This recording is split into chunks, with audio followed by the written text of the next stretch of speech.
கர்த்தருடைய பரிசுத்த நாமத்துக்கு மகிமை உண்டாவதாக. 44ஆம் சங்கீதம் 4ஆம் வசனத்திலிருந்து 8ஆம் வசனம் வரை வாசி. தேவனே, நீர் என் ராஜா, யாக்கோபுக்கு ரட்சிப்பை கட்டளையிடும். உம்மாலே எங்கள் சத்துருக்களை கீழே விழத்தாக்கி எங்களுக்கு விரோதமாய் எழும்புகிறவர்களை உம்முடைய நாமத்தினால் மிதிப்போம். என் வில்லை நான் நம்பேன், என் பட்டயம் என்னை ரட்சிப்பது இல்லை. நீரே எங்கள் சத்துருக்களில் நின்று எங்களை ரட்சித்து எங்களை பகைக்கிறவர்களை வெட்கப்படுத்துகிறீர். தேவனுக்குள் நித்தம் மேன்மை பாராட்டுவோம், உமது நாமத்தை என்னென்றைக்கும் துதிப்போம். கர்த்தருடைய பரிசுத்த நாமத்துக்கு மகிமை உண்டாவதாக.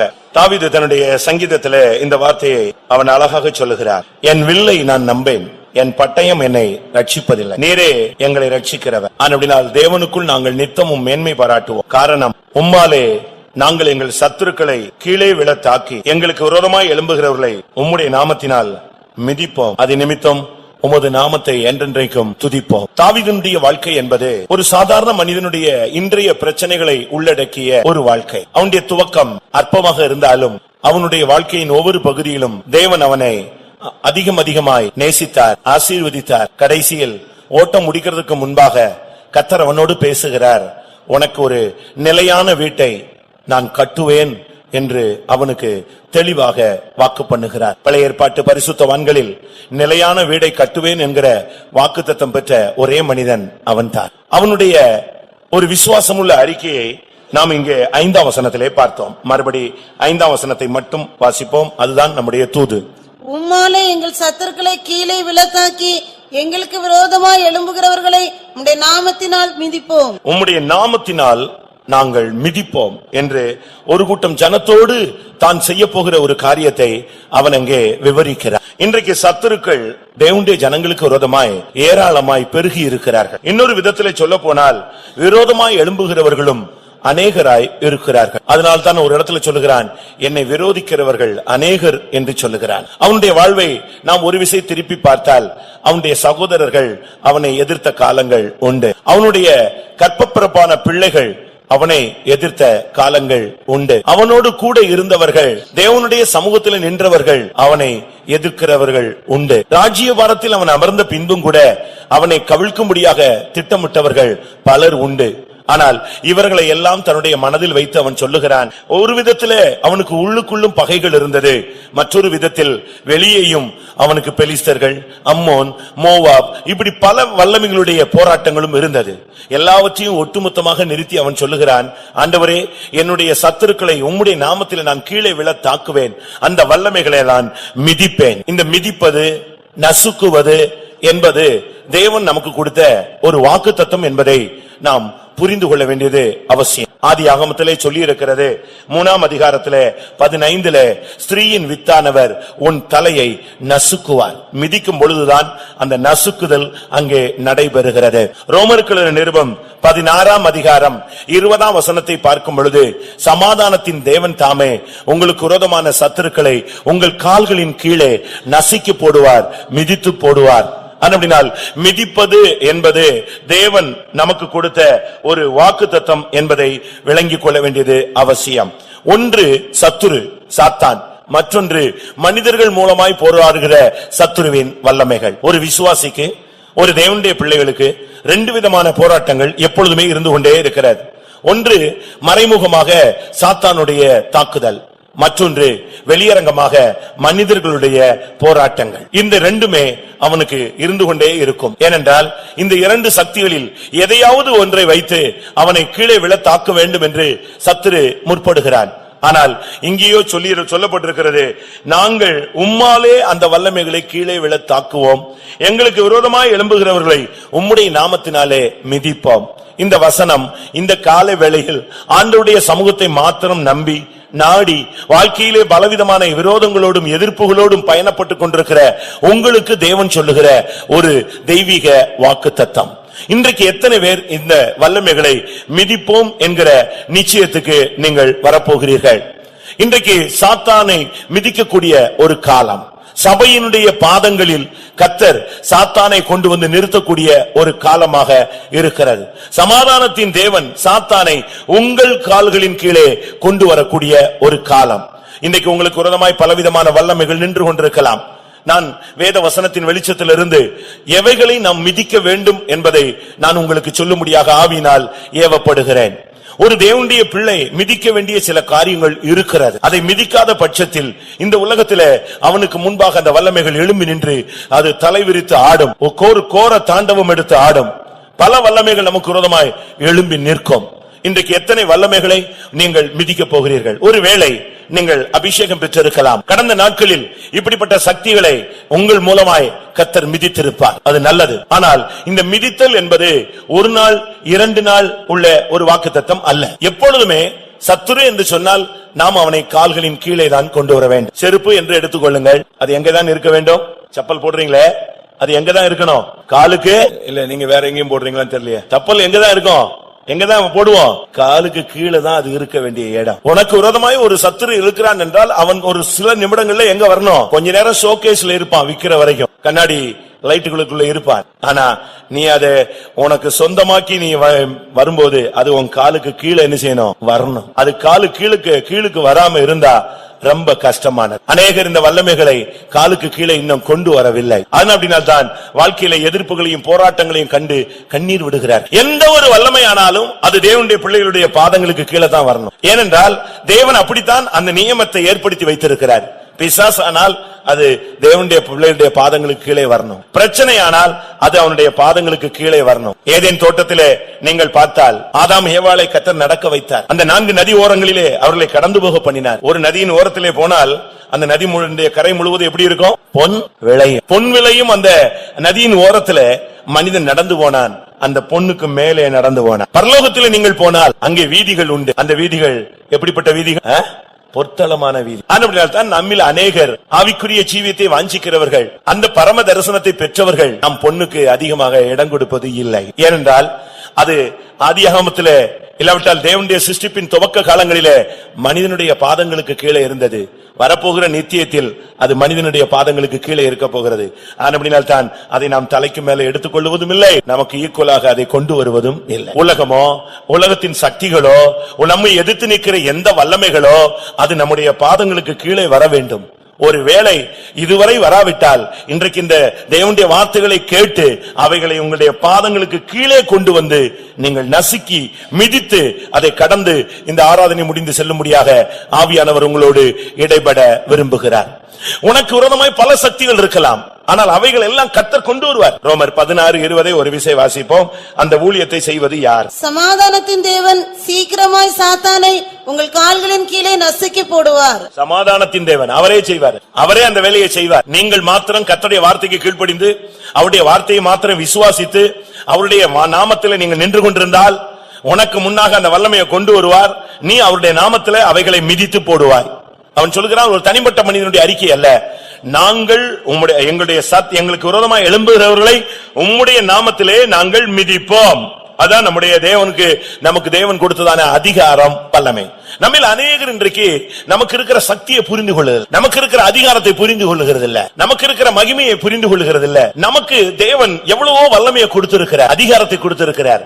ஆனா நம்மில் அநேகர் நம்முடைய அதிகாரத்தை உபயோகப்படுத்துகிறது இல்ல. ஐஏஎஸ் ஒருவன் படித்திருந்தார், ஒரு குரூப் தேர்ச்சி பெற்றிருந்தார்கள். அவர்களை கொண்டு வந்து ஒரு கடைசி இன்டர்வியூக்கு கொண்டு வந்து இவர்கள் எப்படி செயல்படுகிறார்கள் என்கிற, இவர்கள் எப்படி தங்களுடைய வாழ்க்கையை தங்களுடைய அட்மினிஸ்ட்ரேஷன் பவரை செயல்படுத்துகிறார் என்று பார்க்கும்படியாக ஒரு இன்டர்வியூ நடந்தது. நான் ஏற்கனவே சொல்லி இருக்கலாம். ஒரு குப்பை கூலமான ஒரு அழுக்கு நிறைந்த ஒரு ரூம்ல தேர்ச்சி பெற்ற ஒரு மனிதனை அந்த ஐஏஎஸ் தேர்ந்தவனை கொண்டு வந்து நிறுத்தினார். அவன் நன்றாக படித்திருந்தான், அதிக மார்க் எடுத்திருந்தான், நன்றாக செலக்ட் ஆகியிருந்தான். இப்பொழுது நடைமுறைக்காக அவனை கொண்டு வந்து நிப்பாட்டினார். அதான் உங்க ரூம் போங்க. அவன் நேர ரூமுக்குள்ள போனான். ரூம் முழுவதும் எப்படி இருந்துச்சு?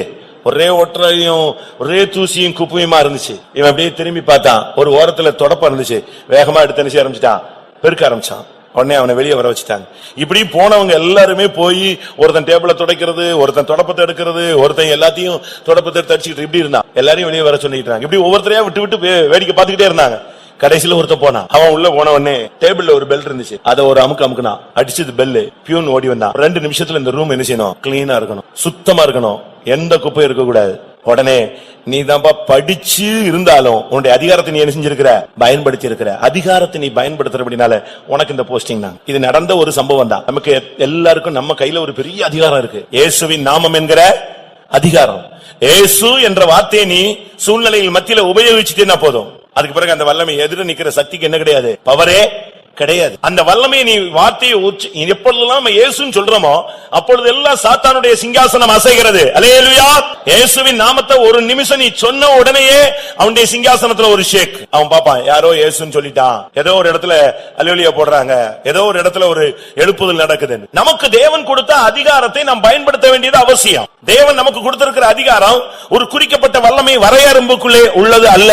தேவன் நமக்கு கொடுத்திருக்கிற அதிகாரங்கிறது ஒரு பெரிய வல்லமை. அதை நீங்க எந்த இடத்துலயும் யூஸ் பண்ணலாம், ஒவ்வொரு நேரத்திலும் யூஸ் பண்ணலாம். வானத்திலும் நீங்க யூஸ் பண்ணலாம், பூமியிலும் யூஸ் பண்ணலாம், வீட்டிலும் யூஸ் பண்ணலாம், உங்களுடைய குடும்ப காரியத்திலும் யூஸ் பண்ணலாம், உங்களுடைய பிசினஸ்லயும் யூஸ் பண்ணலாம், உங்களுடைய பிரயாணத்திலும் யூஸ் பண்ணலாம், உங்களுடைய ஊழியத்திலும் யூஸ் பண்ணலாம், உங்களுடைய தனிப்பட்ட ஜீவியத்திலும் யூஸ் பண்ணலாம். ஏனென்றால் இயேசு என்கிறதுதான் நம்முடைய ஜீவ சுவாசம். இந்த நாமத்தை வைத்துக்கொண்டு நீங்க சத்துருவை கண்டு பயப்படுவதோ, வேடிக்கை பார்ப்பதோ, பின்வாங்குவதோ, ஒதுங்கி போவதோ அது தோல்வியினுடைய அடையாளம். அபிஷேகம் பெற்றவனுக்கு அந்த போராட்டங்களை பார்த்துட்டா போக முடியாது. அவன் சுத்தி சுத்தி அங்கதான் வருவான், எப்படியாவது ஜெயிக்கணும், எப்படியாவது ஜெயிக்கணும். ஏனென்றால் அபிஷேகம் தாவீதின் தலையில் இருந்த பொழுது கோலியாத்தினுடைய அந்த கொக்கரிப்பின் சத்தத்தை கேட்ட உடனே அவனால போக முடியல. அவங்க அண்ணன் வந்து சொல்றான், நீ உன் இருதயத்தின் துணிகரத்தையும் அகங்காரத்தையும் நான் அறிவேன், ஆடெல்லாம் விட்டுட்டு வந்துட்ட, நீ திரும்பி போன்னு சொல்றான். இவன் திரும்பி இன்னொருத்தனை போய் கேட்டான், இவனை கொன்னா என்ன கிடைக்கும்? அங்கிருந்து இன்னொரு இடத்துக்கு வர்றான், அங்க போய் கேட்கிறான், இவனை கொன்னா என்ன கிடைக்கும்? ஏன்னா இவனுக்குள்ள ஒரு அபிஷேகம் இருக்கு. தேவனுடைய நாமத்தை அவன் தூஷிக்கிறத, தேவனுடைய ஜனங்களை நிந்திக்கிறத, தேவனுடைய சேனைக்கு விரோதமா அவன் நிக்கிறத பார்த்துட்டு இவனால ஒதுங்கி வீட்டுல போய் தூங்க முடியாது, இல்ல ஆடு மேய்க்க முடியாது, இல்ல அதெல்லாம் கேட்டுட்டு போய் சுரமண்டலம் வாசிக்க முடியாது, அவனுக்கு நிம்மதியா இருக்க முடியாது. ஏனென்றால் சத்துரு நிற்கும் பொழுது இவனால் தூங்க முடியுமா? ஆனா இஸ்ரவேல் ஜனங்கள் சர்வாயுத வர்க்கத்தை தரித்துக் கொண்டு சவுலும் அவனை சேர்ந்த சேனைகளும் இந்த வல்லமையை கண்டு பயந்து ஒதுங்கி நின்றார்கள், ஓடி போனார்கள். ஆனா சரியான அபிஷேகம் பெற்ற இந்த மனுஷனுக்கு, இவனுக்கு அதை கேட்ட உடனே, சின்ன பையன்தான், எப்படி இப்படி ஒரு சான்ஸ் விட்டுட்டாங்களே, இவனுக்கு போய் பயப்படுறாங்களே, ஏன் இப்படி? அந்த அபிஷேகம் அவனை கொண்டு போய் நிப்பாட்டி அவனை வச்சே ஆவியானவர் அவனை கொல்ல வைத்து, விழ வைத்து, அவனை கொல்ல வைத்து, அவனை மிதிக்க வைத்தார். அவன் ஓடி போய் அவனை மிதித்து அந்த வல்லமையை, அவனுடைய தலையை அவனிடத்திலிருந்து எடுத்தான். அதுதான் அபிஷேகத்தினுடைய வேலை. நமக்குள்ள இருக்கிற அபிஷேகத்தை நாம் செயல்பட வைக்க வேண்டியது நம்முடைய அவசியம். அவன் சொல்லுகிறான், உன்னை கர்த்தர் எங்கள் கையில் இன்றைக்கு ஒப்பு கொடுப்பார் என்று சொன்னான். பிரியமானவர்களே, நம்மில் எத்தனை பேர் இந்த வல்லமையை கண்டு பயந்து கொண்டிருக்கிறோம்? எத்தனை பேர் நம்முடைய தேவனுக்கு முன்பாக இந்த வல்லமைகளை நாம் வெட்டி போடாமல் ஓடிக்கொண்டிருக்கிறோம்? 1 சாமுவேல் 17ஆம் அதிகாரம் 51ஆம் வசனம். ஆகையால் தாவீது பெலிஸ்தன் அண்டையில் ஓடி அவன் மேல் நின்று அவன் பட்டயத்தை எடுத்து அதை அதன் உரையிலிருந்து உருவி அவனை கொன்று அதனாலே அவன் தலையை வெட்டி போட்டான். அப்பொழுது தங்கள் வீரன் செத்து போனான் என்று பெலிஸ்தர் கண்டு ஓடி போனார்கள். அவன் ஆகையால் தாவீது பெலிஸ்தன் அண்டையில் ஓடி அவன் மேல் ஏறி நின்று, அப்படின்னு என்ன அர்த்தம்? அவனை மிதித்து கொண்டு அவனை வெட்டி கொண்டு. இந்த அபிஷேகம் பெற்றவங்க அவங்களால சும்மா போக முடியாது. ஒரு பிரச்சனைன்னு பார்த்த உடனே சரி எவனா என்னதான் பண்ணிட்டு போட்டோம் அப்படின்னு ஒதுங்குறது இல்ல. அபிஷேகம் அவனோடு போராடும். நீ நில்லு, நீ அந்த வல்லமையை செய், நான் ஒண்ணு கூட இருந்து ஜெயிக்க போகிறேன். எங்கேயோ இருந்த மனுஷன் அந்த யுத்த காலத்துக்கு வந்த பொழுது இந்த அபிஷேகம் அவனோடு போராடி அங்கிருந்து அரண்மனைக்கு போகிறான், சர்வாயுத வர்க்கத்தை எடுத்து போடுறான், அதை எடுத்து கீழே போடுறான், நேர ஆத்துக்கு போறான், அடப்பையில கற்களை எடுத்துக்கொள்றான், அங்கிருந்து நேர யுத்த காலத்துக்கு வர்றான், நேர அவனுக்கு முன்னால போறான். அவனுக்குள்ள இருக்கிற ஆவியானவர் வெற்றி கொடி ஏற்று ஆயத்தமாகி விட்டார். உனக்குள்ள இருக்கிற உங்களுக்குள்ள இருக்கிற அபிஷேகத்தை நீங்கள் விலை மதிக்க முடியாத அந்த சக்தியை நீங்கள் விளங்கிக் கொள்ள வேண்டும். அதனால கிறிஸ்தவன் தோற்று போகும் பொழுது தேவன் மிகவும் வேதனைப்படுகிறார். நான் கொடுத்த அதிகாரத்தை பயன்படுத்தலையே, அபிஷேகத்தை பயன்படுத்தலையே, கிருபையை பயன்படுத்தலையே, முழங்கால பயன்படுத்தலையே, அந்நிய பாஷையை பயன்படுத்தலையே, நான் கொடுத்த வாக்குத்தத்தங்களை யூஸ் பண்ணலையே, என்னுடைய அபிஷேகம் அவனுக்குள்ள வேலை செய்யாம அப்படியே அடக்கி விட்டுட்டானே, அந்த இடத்துல தேவனுடைய நாமத்தை தூஷிக்க முடியாது நடந்து கொண்டானே, கர்த்தர் வேதனைப்படுகிறார். உங்களுக்குள்ள இருக்கிற அபிஷேகம், கிருபை, விசுவாசத்தை நீங்கள் உபயோகப்படுத்துங்க. லூக்கா எழுதின சுவிசேஷத்துல 70 பேரை கர்த்தர் சீஷர்களாக புதிதாக தெரிந்து கொண்டு அந்த 70 பேரை தான் போகும் இடங்களிலே 2 பேராக அனுப்பிவிட்டார். அவர்கள் திரும்பி வந்து சொன்னார்கள், ஆண்டவரே, உம்முடைய நாமத்திலே ஆவிகள் எங்களுக்கு கீழ்ப்படுகிறது, பிசாசுகள் எங்களுக்கு கீழ்ப்படுகிறது. அபிஷேகமே கிடையாது, விசுவாசம். அப்பொழுது அபிஷேகம் ஊற்றப்படாத ஒரு காலம், இயேசு மரிக்காத ஒரு காலம், இயேசு ஜீவனோடு இருக்கிற காலம். அபிஷேகம் இல்ல, ஆனா விசுவாசம் இருந்தது. விசுவாசத்தினால அந்த அதிகாரத்தை பயன்படுத்தி ஆவிகளை கீழ்ப்படுத்தினார்கள். இன்றைக்கு எத்தனை பேர் உங்களுக்கு விரோதமாய் எழும்பி நிற்கிற ராட்சச பிறவிகளை நீங்கள் மிதிக்க போகிறீர்கள்? எத்தனை பேர் உங்களுக்கு முன்பாக இருக்கிற அந்த கோலியாத்தின் வல்லமைகளை விழத்தள்ளி அவன் மேல மிதித்து நின்று எத்தனை பேர் அவன் பட்டயத்தை எடுத்து அவனை அழிக்க போகிறீர்கள்? அப்படி விரும்புகிறவர்கள் எனக்கு தேவன் கொடுத்த அதிகாரத்தை உபயோகப்படுத்த போகிறேன் என்று சொல்லுவது கரங்களை உயர்த்தி அல்லேலூயா சொல்லுங்கள். நீங்க உங்களுக்கு தேவன் கொடுத்த அதிகாரத்தை நீங்க அலட்சியப்படுத்திடாதீங்க. ஆண்டவருடைய நாமம் வல்லமை உள்ள ஒரு சக்தி, அது ஒரு பட்டயம் போல. அதை வச்சிட்டு நீ ஏமாந்துட கூடாது. அதுக்கு முன்னால ஒருவனுமே நிக்க முடியாது. இயேசு இயேசுங்கிற வார்த்தை உனக்குள்ள வந்து கொண்டே இருக்க சத்துரு விழுந்து கொண்டே இருப்பான். நீங்க எல்லாரும் கேள்விப்பட்டிருப்பீங்க, இம்மானுவேல் ஆமோஸ்னு ஒரு ஆளுடைய சாட்சி. ஒரு ஃபாரினர், அவன் ஒரு பெண்ணை நேசித்து, அந்த பெண்ணு ஒரு பெரிய சூனியக்காரி. அவ கூட இவன் வாழ்க்கையை தொடங்கின போதுதான் நைட்ல எந்திரிச்சு பாக்குறான், அவளை பார்த்தா அவ பக்கத்து ரூம்ல உட்கார்ந்து மந்திரம் செஞ்சு பயங்கர சூனியம். இவன் அவளை பார்த்த உடனே மிரண்டு போய் இவ கூட பிசாசோட வாழ்க்கை தொடங்கிட்டோமே ரொம்ப தடுமாறான். கொஞ்ச நாள்ல அவ இவனை கட்டுப்படுத்தி தன்னுடைய கட்டுப்பாட்டுல அவனை கொண்டு போயிட்டான். பொல்லாத ஆவிகள் கூடுகிற, பொல்லாத சூனியக்காரர்கள் கூடுகிற ஒரு மாநாட்டுக்கு கொண்டு போய் விட்டாங்க. இவனும் போயிருந்தான். புதிய நபர்ன உன்னை இன்ட்ரோடியூஸ் பண்ணுங்க அப்படின்னு சொன்னான். இவன் எந்திரிச்சான், தான் யாருன்னு சொல்றான். நான் ஒரு கிறிஸ்தவனா இருந்தேன், என்னுடைய பெயர் இம்மானுவேல் ஆமனா. பொத்துன்னு அங்க இருந்த மந்திரவாதியில பாதி பேர் விழுந்தான். பிசாசெல்லாம் பட்ட பட்ட பட்ட பட்டன் கீழ விழுந்தான். இவன் பார்த்தான், என்னடா இது, இம்மானுவேல் கிறிஸ்தவன் இயேசுங்கிற வார்த்தையை சொன்ன உடனே அவ்வளவு பேர் என்ன செய்து விழுதான். அந்த வார்த்தையை கேட்ட உடனே அசுத்த ஆவிகள் பட்டு பட்டு பட்டு பட்டுன்னு விழுந்துருச்சு. திரும்ப எல்லாம் எந்திரிச்சு உட்கார்ந்துட்டு, இந்த கிறிஸ்தவன் இம்மானுவேல் இந்த வேர்டை மட்டும் யூஸ் பண்ணாத, ரைட், உன் ஹிஸ்டரிய சொல்லு அப்படின்னா. திரும்ப இவன் அப்படியே பேசிக்கிட்டே வரும்போது நான் அந்த இம்மானுவேல்னு வார்த்தை யூஸ் பண்ணிட்டான், இயேசுன்னு வார்த்தை யூஸ் பண்ணிட்டான். திரும்பவும் எல்லாம் பட்ட பட்ட பட்ட பட்டன்னு அவன் விழுந்துட்டான். வான் பண்ணாங்க, இனிமேல் இந்த வார்த்தையை நீ என்ன செய்யக்கூடாது, யூஸ் பண்ணக்கூடாது. இயேசுங்கிற வார்த்தைக்கு அப்பதான் அவன் பிற்காலத்தில் ரட்சிக்கப்பட்டு நீ ஊழியக்காரனா இருக்கிறான். அவன் சொல்றான், அந்த வேர்டுக்கு உள்ள வல்லமைய பிசாசின் ராஜ்யத்துல நான் பார்த்தேன். உங்களுக்கு தெரியாது, நீங்க ஒரு நாளைக்கு 100 ட்ரிப் கூட இயேசுவேங்க, விளையாட்டு கூட இயேசுவின் நாமத்துல போ சாத்தானேன்னு சொல்லுவீங்க. ஆனா தேவனுடைய நாமத்தை வீணில வழங்கக்கூடாது. கர்த்தருடைய வார்த்தையை நீ யூஸ் பண்ணும்போது அதிகாரத்தோடு யூஸ் பண்ணி பாருங்க. இயேசுவின் நாமத்தில் அந்த வல்லமைகள் உனக்கு கீழ்ப்படியும், நீ அதை மிதிப்பாய். கோலியாத்தை பார்த்த உடனே இந்த வல்லமை அவனுக்குள்ள தூண்டி அவனை மோத வைத்து அவன் மேல நின்று மிதித்து அவனை கொன்று போட்டார். கர்த்தருடைய பரிசுத்த நாமத்துக்கு மகிமை உண்டாவதாக. ஏனென்றால் நம் ஒவ்வொருவரையும் இந்த மார்க்கத்தில் வரும்பொழுது, நீ வரும்பொழுது வேற ஒரு நபர், வந்த பின்பு கர்த்தர் உன்னை எப்படி உருவாக்குகிறார் என்று நான் சொல்லுகிறேன். ஏசாயா தீர்க்கதரிசன புஸ்தகம் 41ஆம் அதிகாரம் 15ஆம் வசனம். ஏசாயா 41:15. இதோ போரடிக்கிறதற்கு நான் உன்னை புதிதும் கூர்மையுமான பற்களுள்ள எந்திரமாக்குகிறேன். நீ மலைகளை மிதித்து நொறுக்கி குன்றுகளை பதருக்கு ஒப்பாக்கி விடுவாய். இங்கே வேதம் சொல்லுகிறது, நான் உன்னை இந்த மார்க்கத்தில் வந்த பின்பு உன்னை ஒரு புதிதான ஒரு கூர்மையான எந்திரமாக உன்னை மாற்றுகிறேன். இப்ப நீங்க பாருங்க, இந்த ஜேசிபி இந்த புல்டோசர் எல்லாம் பாருங்க, அது பாட்டுக்கு உள்ள இறங்கிருச்சுன்னு சொன்ன வச்சுக்கோங்க, ஒட்டச்சி நொறுக்கி தூள் தூளாக்கிடும். ஒரு மிஷினை நான் பார்த்தேன், அது இந்த முதல்ல வாய் மாதிரி இருக்கு. முதல்ல வாய் மாதிரியே அதை செட் பண்ணிருக்கான். எவ்வளவு பெரிய பில்டிங்னாலும் அதை அப்படியே அப்படி நீட்டி விட்டா போதும், அது அந்த பில்டிங்க காங்கிரீட்டை பிடிச்சுக்கிட்டு அப்படியே ஒரு உழுக்குது. அந்த பில்டிங் அப்படியே கீழே எங்க செய்யுது, கீழே வந்துருது. அதுக்கு முன்னால ஒரு சக்தி நிக்க முடியாத அளவு அந்த மனிதர்கள் அந்த சக்தி, அந்த பவரை, ஹைட்ராலிக் பவரை யூஸ் பண்றான். அதுபோல கர்த்தர் சொல்றாரு, நான் உன்னை ஒரு புதிதும் கூர்மையுமான எந்திரமாய் மாற்றுவேன். வரும்போது நீங்க கோழைகளாக இருக்கலாம், பயந்தவங்களா இருக்கலாம், பிசாசு பிடிச்சு இதுல வந்திருக்கலாம், செய்வனையில பாதிக்கப்பட்டு வந்திருக்கலாம், வியாதியஸ்தராய் வந்திருக்கலாம், தருத்தராய் வந்திருக்கலாம், ஒரு நிர்பந்தமான சூழ்நிலையில வந்திருக்கலாம், பல பாவ போராட்டங்கள்ல தோல்வி அடிமைகள்ல நீங்க இந்த மார்க்கத்துல கால் எடுத்து வைத்திருக்கலாம். ஆனா வைத்த பிறகு இங்க உன்னை கர்த்தர் உருவாக்குறது எப்படி? அந்த மிஷின் எல்லாம் பாத்தீங்கன்னா ஒரு இரும்பு தான், சாதாரண இரும்பு தான். ஆனா அதை மனுஷன் உருவாக்கி அழகான ஒரு புதிதும் கூர்மையமான எந்திரமாய் கொண்டு வந்து நிறுத்துறான். இது போல ஒண்ணுமில்லாத நம்மை, சாதாரண மனித சரீரத்தில் இருக்கிற நம்மை, மண்ணென்று நினைவு கூற இந்த மனிதனை இந்த மார்க்கத்துல வரும் பொழுது கர்த்தர் உன்னை புதிதும் கூர்மையுமான எந்திரமாய் மாற்றுகிறார். உன்னை கொண்டு அவர் என்ன செய்கிறார்? வேதம் சொல்லுகிறது, நீ மலைகளை மிதித்து நொறுக்கி குன்றுகளை பதருக்கு ஒப்பாய் மாற்றுவாய். மலைகளை மிதிக்கிற ஒரு அபிஷேகம். மலைகள் என்று சொன்னால் நமக்கு முன்பாக இருக்கிற பிரச்சனைகள் ஒரு பெரிய பர்வதம். இன்னைக்கு நமக்கு முன்னால பயங்கரமான பிரச்சனைகள் இருக்கு. பிள்ளைகளுடைய பிரச்சனை தலைக்கு மேல இருக்கு, பிசினஸ் பிரச்சனை அதை விட அதிகமா இருக்கு, சரீரத்துல வேதனைகள் இன்னும் அதிகமா இருக்கு, குடும்ப பிரச்சனை. இப்ப எல்லாரையும் கேட்டீங்கன்னா ஒவ்வொரு மலைகளை போல சொல்லுவீங்க, ஒவ்வொரு பிரச்சனைகளையும். ஆனா வேதம் சொல்லுகிறது, எந்த மலையாக இருந்தாலும் உனக்குள்ள இருக்கிற அபிஷேகத்தை வச்சு அதை மிதித்து நொறுக்கி பதருக்கு ஒப்பாக்கக்கூடிய ஒரு சக்தி உனக்குள் மறைந்திருக்கிறது. இதைத்தான் அதே அதிகாரம் ஏசாயா 41:25 பாருங்கள். நான் வடக்கே இருந்து ஒருவனை எழும்ப பண்ணுவேன், அவன் வருவான், சூரியோதய திசையிலிருந்து என் நாமத்தை தொழுது கொள்ளுவான். அவன் வந்து அதிபதிகளை சேற்றை போலவும் குயவன் களிமண்ணை மிதிப்பது போலவும் மிதிப்பான்.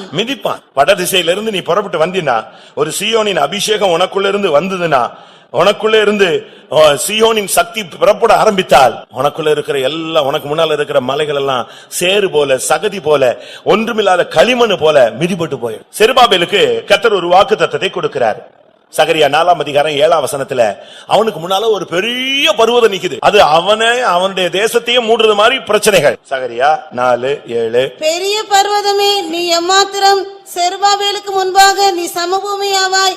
இதுதான் தேவன் நமக்கு கொடுக்கிற அதிகாரமும் வல்லமையும். ஒரு தேவனுடைய பிள்ளைக்கு முன்பாக பெரிய பர்வதங்கள் வரும். பிரச்சனையே இல்லாத மாதிரி இருக்கும், திடீர்னு ஒரு பிரச்சனை வரும். வியாதியே இல்லாத மாதிரி இருக்கும், ஒரு தீராத வியாதி போல இருக்கும். குழப்பங்கள் இல்லாத போல இருக்கும், பெரிய குழப்பமா வந்து நின்றோம். தென்றல் அடித்தது போல இருக்கும், பெரிய ஈரோ குளிதன் வந்து நின்றோம். இப்படி எல்லாம் பிரச்சனைகள் மனித வாழ்வில் சந்திக்க கூடியது. சின்ன பிள்ளைகளுக்கும் பிரச்சனைகள் இருக்கு, வாலிபர்களுக்கு கணக்கில் அடங்காத பிரச்சனைகள், குடும்பத்தில் இருக்கிறவங்களுக்கு வெளியவே சொல்ல முடியாது. ஒவ்வொருத்தரையும் நீங்க கேட்டு பாருங்க. ஒரு சகோதரன் நான் ஒரு வீட்டுக்கு அழைத்து கொண்டு போனேன். அவர் சண்டே ஸ்கூல் ஹெட் மாஸ்டர். அவருக்கு பிசினஸ்ல பயங்கர போராட்டம். பிள்ளைகளை படிக்க வைக்கிறதுக்கு பணத்தை கடன் வாங்கவா வாங்க வேண்டாமா, இல்ல வீடை என்ன பண்றது, இப்படி ஒரு குழப்பம். பெரிய வீடு இருக்கு, வீட்டை அடகு வச்சிடலாமா வித்துடலாமா, 2 பிள்ளைகளை எப்படி படிக்க வைக்கிறது, இப்படி ஒரு குழப்பத்துல இருக்கிற சூழ்நிலையில அவர் என் கூட வந்தார். 2 பேரும் ஒரே வண்டியில போறோம். போகும்போது அவர் சொல்லிட்டே வர்றாரு, எனக்கு அந்த பிரச்சனை இந்த பிரச்சனை அப்படி இருக்கு இப்படி இருக்குன்னு எல்லாம் சொல்லிட்டே வந்தார். நாங்க ஒரு வீட்டுக்கு, ஒரு விசுவாசி வீட்டுக்கு விசிட்டிங் போனோம். அது ஒரு காலனி பகுதி, ஏழைகள், ரொம்ப குடிசை பகுதி மாதிரி. நான் அந்த வீட்டுக்கு போனா சாயங்காலம் ஒரு இருட்டுற நேரத்துல போனோம். வீட்டுல கரண்டே கிடையாது. அந்த வீட்டுக்கு போனீங்கன்னா அந்த வீட்டுல போட்டிருந்த ஓடு அந்த முட்டுலாம் சரியில்லாம அப்படி இறங்கிருச்சு. ஓட்டு வீடு ஃபுல்லா கீழே இறங்கிருச்சு. ஒரு 5 அடிக்கு வந்துருச்சு, 4 அடியில 5 அடியில வந்துருச்சு. நானும் அவரும் இந்த எஸ்கிமோக்கள் வீடுகளுக்குள்ள போன மாதிரி 2 பேரும் உள்ள நுழைஞ்சு போனோம். உள்ள குனிஞ்சுக்கிட்டே போய் ஒரு பாய் போட்டாங்க, அதுல உட்காந்துச்சு. அங்க இருந்து நான் நிமிந்து வெளியெல்லாம் வர முடியாது. நானும் திருப்பி குனிஞ்சுக்கிட்டு அவரும் குனிஞ்சுதான் வெளியே வரணும். ஒரு ஓரத்துல போய் உட்காந்துட்டோம். உட்காந்துட்டு பேசினோம். 2 வாலிப பிள்ளைங்க, கரண்ட் கிடையாது, பாத்ரூம் கிடையாது, தண்ணி வசதி கிடையாது, அப்படியே ஒழுது. நான் சொன்னேன், மழை நேரம் போன வாரலாம் மழை பெஞ்சது, நீங்க எங்க இருந்தீங்க? இந்த 2 பிள்ளைங்க இதுல படுத்துக்கும், இதுல தண்ணி கட்டும், நான் மொண்டு ஊத்திக்கிட்டே இருப்பேன். பகல்ல இந்த பிள்ளைங்க எல்லாம் வேலைக்கு இலைக்கு போன பிறகு நான் தூங்கிக்குவேன். இவ்வளவு பிரச்சனையிலையும் அவங்க கிறிஸ்துவுக்குள்ள ஸ்ட்ராங்கா இருக்கிறாங்க. இதெல்லாம் கேட்டுட்டு வெளியே வந்த உடனே இவரு, பாஸ்டர் நான் இவ்வளவு நேரம் புலம்பிட்டு வந்தது தப்பு, கர்த்தர் என்ன எவ்வளவோ நல்லா வச்சிருக்கிறாரு. ஒருத்தர் ஒவ்வொரு வீட்டுக்கு நீங்க போய் பாருங்க, ஒவ்வொருத்தர் படுகிற வேதனையை பாருங்க. அப்பதான் தெரியும் ஓம் பர்வதத்தை விட அவன் பர்வதம் என்னது ரொம்ப பெருசு. மலைகளை மிதிப்பாய். ஆனா இங்க சொல்லியிருக்கு, செருபாபேலே உனக்கு முன்னால ஒரு பெரிய பர்வதம் இருக்கு, என்ன பிரச்சனைனாலும் சரி. ஆனா வேதம் சொல்லுகிறது, செருபாபேலுக்கு முன்பாக நீ சமபூமி ஆவாய். அதுதான் நமக்கு தேவன் கொடுத்த வாக்குத்தத்தம்.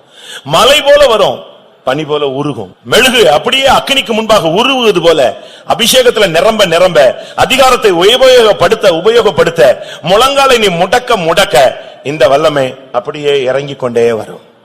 இதுக்குதான் கர்த்தர் இந்த அபிஷேகத்தின் மூலமாக நம்மை புதிதும் கூர்மையுமான ஒரு பற்களுள்ள ஒரு எந்திரமாய் கர்த்தர் நம்மை மாற்றுகிறார்.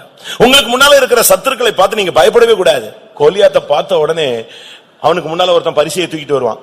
இவனை பார்த்த உடனே இவங்க எல்லாருமே கிளம்பிடுவாங்க, ஓட ஆரம்பிச்சிருவான். என்ன நடக்குது, யார் போய் முன்னால போய் நிக்கிறது? இதேதான் நடந்தது. இஸ்ரவேல் ஜனங்கள் கானானை வேவு பார்க்கும் பொழுது 12 பேர் போனாங்க. 10 பேர் வந்து சொன்னாங்க, ஐயோ அங்க இருக்கிறவங்க எல்லாம் ராட்சச பிறவிங்க, நம்ம போய் நின்னா அவங்க முன்னால எப்படி இருப்போம், வெட்டுக்கிளி மாதிரி இருப்போம், மிதிச்சிருவான், ஒண்ணு இல்லாம மிதிச்சிருவான். உடனே ஜனங்கள்லாம் ஓன்னு உட்கார்ந்து அழுதாங்க.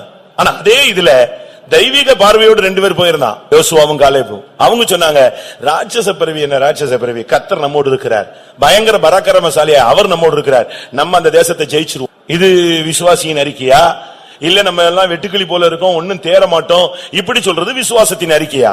இன்னைக்கு சபையில அந்த 2 கூட்டம் இருக்கு. இன்னும் சொல்ல போனா மெஜாரிட்டி கூட்டம் இப்படித்தான் இருக்கு.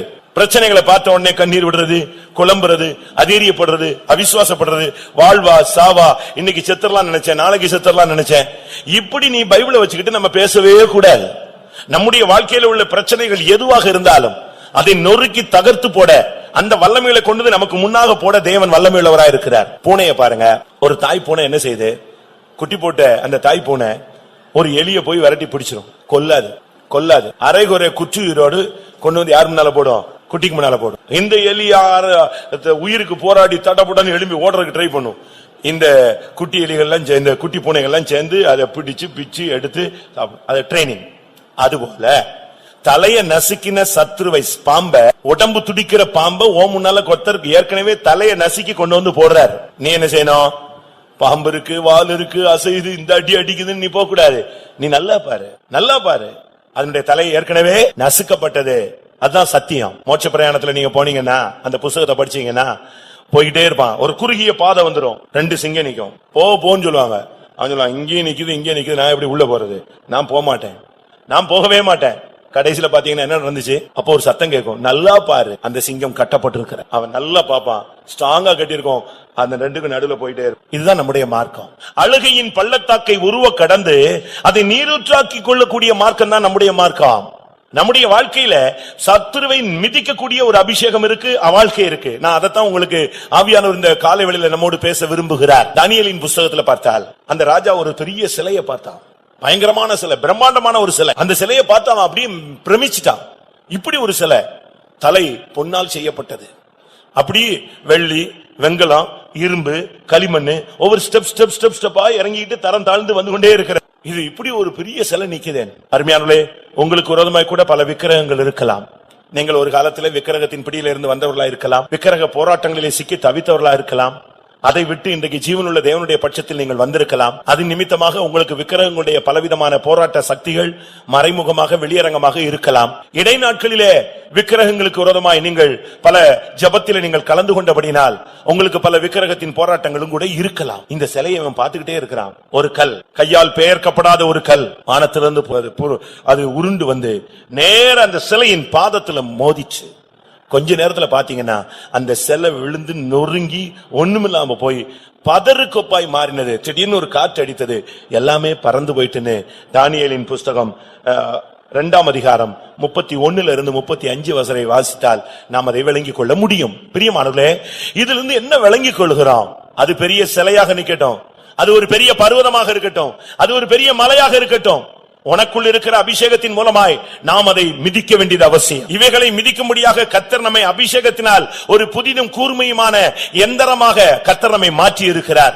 எந்த பிரச்சனைனாலும் நீங்க பின்வாங்காதீங்க, எந்த பிரச்சனைனாலும் தற்கொலையை நாடாதீர்கள், எந்த பிரச்சனைனாலும் தேவ சமூகத்தை விட்டு ஓடாதீர்கள், எந்த பிரச்சனைனாலும் உடனே பைபிளை தூக்கி ஒதுக்கி வைத்து விடாதீர்கள்.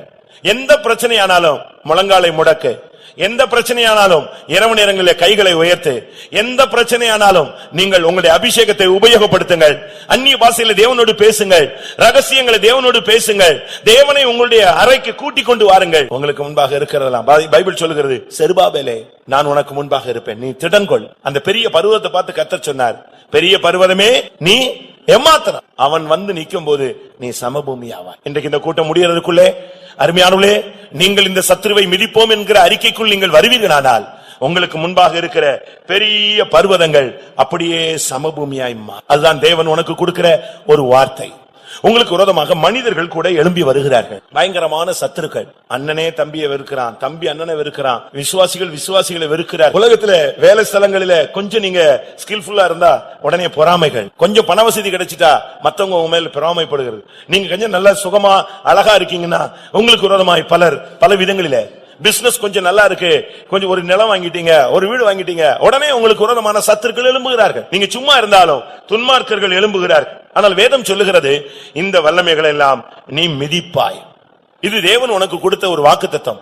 ஏனென்றால் நீ தேவனை வணங்குகிறாய். உபாகமம் 33ஆம் அதிகாரம் 29ஆம் வசனம். இஸ்ரவேலே, நீ பாக்கியவான், கர்த்தரால் ரட்சிக்கப்பட்ட ஜனமே, உனக்கு ஒப்பானவன் யார்? உனக்கு சகாயம் செய்யும் கேடகமும் உனக்கு மகிமை பொருந்திய பட்டயமும் அவரே. உன் சத்துருக்கள் உனக்கு இச்சகம் பேசி அடங்குவார்கள், அவர்கள் மேடுகளை மிதிப்பாய் என்று சொன்னான். சத்துருக்களின் மேடுகளை மிதிக்கக்கூடிய ஒரு அபிஷேகம் இருக்கிறது, ஒரு வாக்குத்தத்தம் இருக்கிறது. அதுக்கு காரணம் என்ன தெரியுமா? கர்த்தரால் ரட்சிக்கப்பட்ட ஜனமே, உனக்கு ஒப்பானவன் யார்? ரட்சிக்கப்பட்ட ஜனத்துக்கு முன்னால சத்துருக்கள் மனிதர்கள் எழும்பி நிக்கவே முடியாது. மொர்தெகாய் ஒரு வாயில் காப்போன், ஒரு யூதன். ஆனா அவனுக்கு முன்னால ஆமான் நிக்க முடியல, முட்டி முட்டி மோதி கடைசியில அவன் மரத்துல தூக்கப்பட்டு விட்டான். அதான் அவனுக்கு முடிவு. உனக்கு விரோதமாய் ஒரு வல்லமை ஒரு துன்மார்க்கன் எழும்பிட்டானா, துன்மார்க்கனை உற்று விசாரித்தாயானால் அவன் அங்கே இல்லை. நம்முடைய ஊழியக்காரர் ஒரு கிராமத்துல போய் ஊழியம் செய்தார், பாஸ்டர் தவமணி என்று உங்களுக்கு நீங்கள் கேள்விப்பட்டிருக்கு. அவர் ஒரு கிராமத்துல போய் ஊழியம் செஞ்சா அந்த கிராமத்துல உள்ள ஒரு முக்கியமான ஆள் அவரை பிடிச்சு அடிச்சுட்டான். அப்ப அந்த ஊர் ஜனங்கள்லாம் வந்து சொன்னாங்க, ஏன்பா அவரு ஒரு சாமியாரு, ஏதோ தனக்கு தெரிஞ்சது சொல்லிட்டு போறாரு, அவரு போய் நீ ஏன் அடிக்கிறாரு? இல்ல இப்படிப்பட்டவங்க எல்லாம் அடிக்கணும்னு சொன்னான். இவரு அடி வாங்கிட்டு பேசாம போயிட்டார். அடுத்த வாரம் அதே இடத்துக்கு இவர் போனா அவன் இல்ல, அவன் வீடு இல்ல, அவன் குடும்பம் இல்ல, ஒண்ணுமே இல்ல. என்னன்னு விசாரிச்சா, உங்களை அடிச்சுட்டு போனாங்க இல்லையா, அடுத்த நாள் ஏதோ ஒரு பிரச்சனையில சிக்கிட்டான், எல்லா போலீஸ் எல்லாம் வந்து மற்றவங்க எல்லாம் வந்து ரொம்ப அடிச்சுட்டாங்க, அது அவமானம் தாங்க முடியாம ஊரை விட்டே நெஞ்சிட்டான், வீட்டை காலி பண்ணி ஓடியே போயிட்டான். துன்மார்க்கனை உற்று விசாரித்தாயானால் அவன் இருந்த இடத்துல அவன் இல்ல. வேதம் என்ன சொல்லுகிறது? மல்கியா 4ஆம் அதிகாரம் 3ஆம் வசனம். சத்துருக்கள் துன்மார்க்கர்கள் உங்களுக்கு விரோதமாக எழும்புகிற துஷ்டர்களை கண்டு பயப்படாதீங்க. துன்மார்க்கரை மிதிப்பீர்கள், நான் இதை செய்யும் நாளிலே அவர்கள் உங்கள் உள்ளங்கால்களின் கீழ் சாம்பலா இருப்பார்கள் என்று சேனைகளின் கர்த்தர் சொல்லுகிறார். எழுதி வச்சுக்கோங்க. மல்கியா 4:3. துன்மார்க்கரை மிதிப்பீர்கள், நான் இவைகளை உங்களுக்காக செய்யும் பொழுது அவர்கள் உங்கள் உள்ளங்கால்களுக்கு கீழே சாம்பலை போல இருப்பார்கள் என்று சேனைகளின் கர்த்தர் சொல்லுகிறார். அதனால உங்களுக்கு விரோதமாக ஒரு துன்மார்க்கன் எழும்பவே முடியாது. அப்படி ஒரு துன்மார்க்கன் எழும்பிட்டான்னு சொன்னா அவன் உன் கால்ல மிதிபட போறான்னு. அதான் தேவன் உனக்கு கொடுக்கிற வார்த்தை. உனக்கு விரோதமா எழும்பிட்டான்னா அவன் விதைச்சிட்டான், உனக்கு விரோதமா பேசிட்டான்னா அவன் விதைச்சிட்டான்னு அர்த்தம். அவன் நிச்சயமா என்ன செய்வான்? தேவனுடைய பிள்ளைகளுக்கு விரோதமாய் விதைத்தவன் தேவனிடத்திலிருந்து எதை பெறுவான்? அறுப்பை பெறுவான். உனக்கு விரோதமா ஒருத்தன் நாக்குல வாயில நாவை போட்டு பேசிட்டான், உனக்கு விரோதமா கையை நீட்டிட்டான்னு சொன்னா அதனுடைய முடிவு அவன் உன் காலுக்கு கீழே வரப்போகிறான். இதுதான் சத்தியம். துன்மார்க்கரை உற்று விசாரித்து பாருங்கள், அவனை உன் கால்களுக்கு கீழே கொண்டு வந்து உள்ளங்கால்களுக்கு கீழே நான் சாம்பலாய் மாற்றுவேன். எந்த துஷ்டனும் உனக்கு விரோதமாய் எழும்ப முடியாது. அப்படி எழும்புறான்னா அவன் உன் காலுக்கு கீழே வரப்போறான்னு சத்தியம். ஏனென்றால் நீ ரட்சிக்கப்பட்ட தேவனுடைய ஜனம். அதனால தான் சொல்லி இருக்கிறது, இஸ்ரவேலே நீ பாக்கியவான், கர்த்தரால் ரட்சிக்கப்பட்ட ஜனமே உனக்கு ஒப்பானவன் யார்? உனக்காக அவர் சகாயம் செய்கிறவர், உனக்கு மகிமை பொருந்திய பட்டயம் அவரே. சீக்கிரமாய் உன் சத்துருக்களின் மேடுகளை நீ மிதிப்பாய். எந்த இடத்துல உன்னை இருக்கக்கூடாதுன்னு சொன்னாங்களோ, எந்த இடத்துல நீ வரக்கூடாதுன்னு சொன்னாங்களோ, எந்த இடத்துல நீ நிக்க கூடாதுன்னு சொன்னாங்களோ, அதே இடத்துல உன்னுடைய சத்துருவை நீ மிதிப்பாய், அதே இடத்துல நீ நிற்பாய்.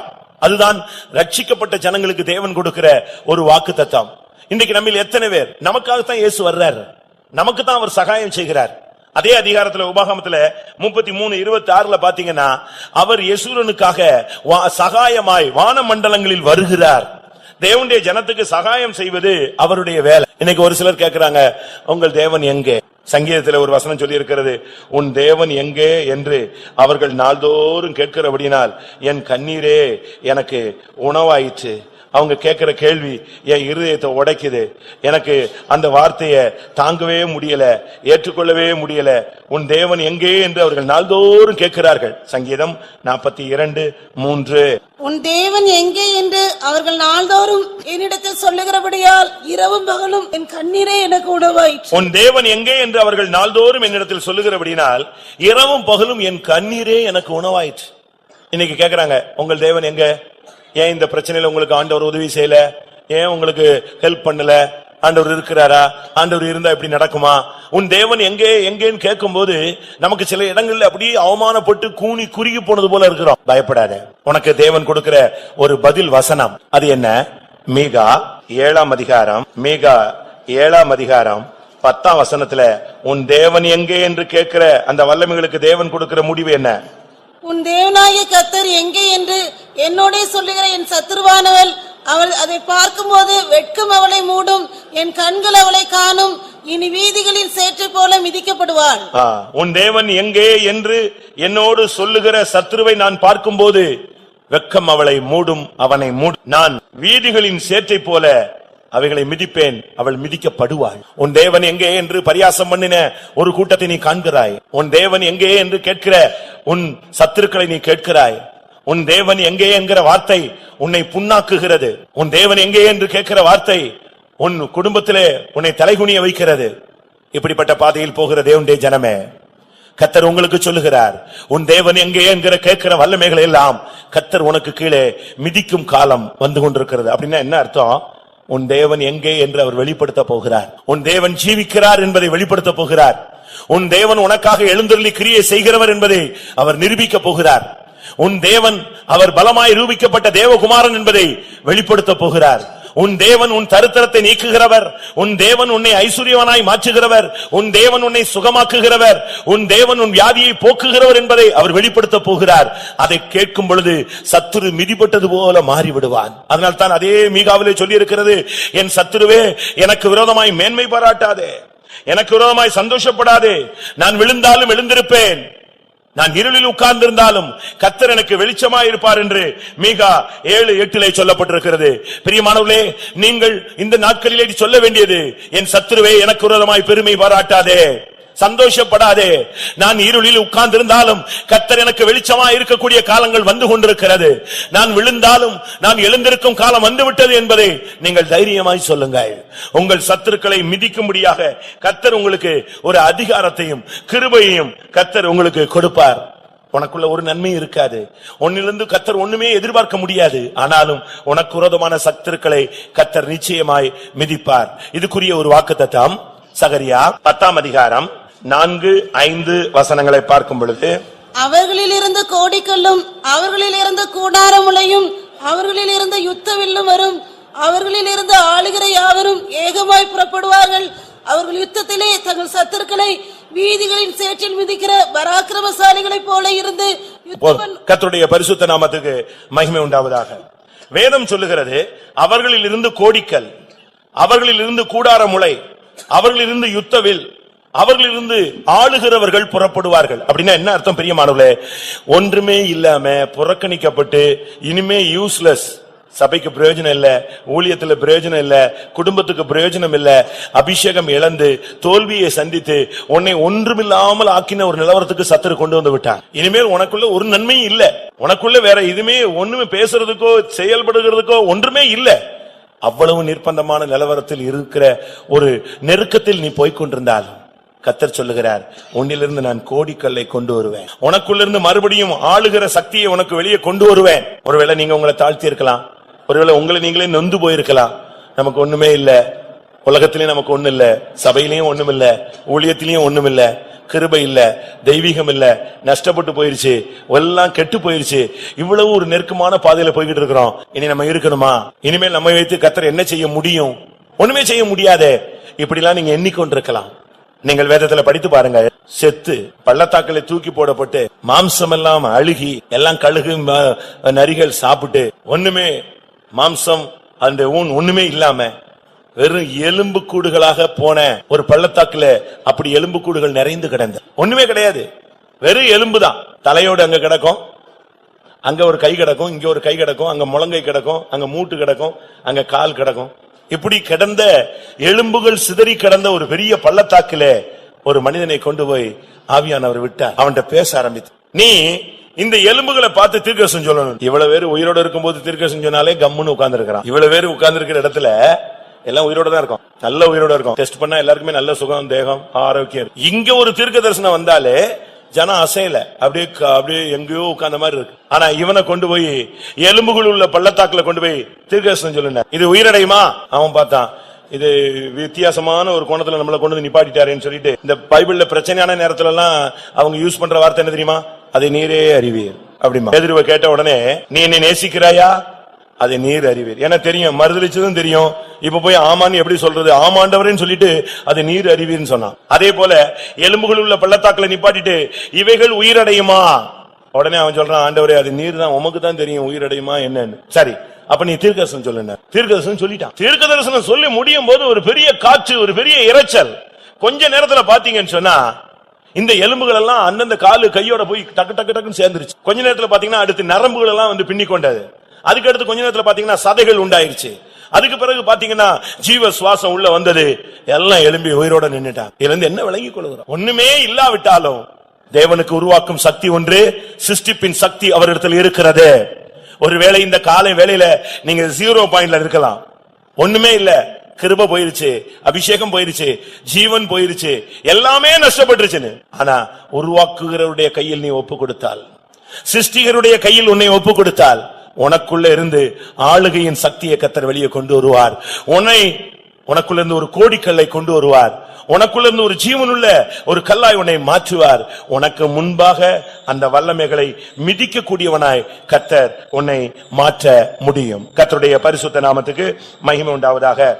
யோசுவாவின் புஸ்தகம் 10ஆம் அதிகாரம் 24-25 பார்க்கும் பொழுது, யோசுவா 5 ராஜாக்களை அவன் ஜெயிக்க சூழ்நிலை உண்டாகிறது. 5 ராஜாக்கள் தேவனுடைய ஜனங்களுக்கு விரோதமாக கூடிக்கொண்டு அவங்க எல்லாரும் ஆள் அனுப்பி ஒன்று செட் பண்ணி கொண்டு 5 ராஜாக்கள் புறப்பட்டு வந்து தேவனுடைய ஜனங்களுக்கு எதிராக பாளையம் இறங்கினார்கள். யோசுவா அந்த 5 ராஜாக்களையும் முறி அடித்தான். முறி அடிச்சா அவங்க ஓடி போய் ஒரு கெபில ஒளிஞ்சிட்டாங்க. இந்த 5 ராஜாக்களையும் கெபில இருந்து வெளியே கொண்டு வந்து 5 ராஜாக்களையும் வரிசையா படுக்க வச்சு யோசுவா 10:24 அவர்கள் யோசுவாவின் இடத்துக்கு கொண்டு வந்த போது யோசுவா இஸ்ரவேல் மனுஷரை எல்லாம் அழைப்பித்து தன்னோடு கூட வந்த யுத்த மனுஷரின் அதிபதிகளை நோக்கி, நீங்கள் கிட்ட வந்து உங்கள் கால்களை இந்த ராஜாக்களுடைய கழுத்துகளின் மேல் வையுங்கள் என்றான்.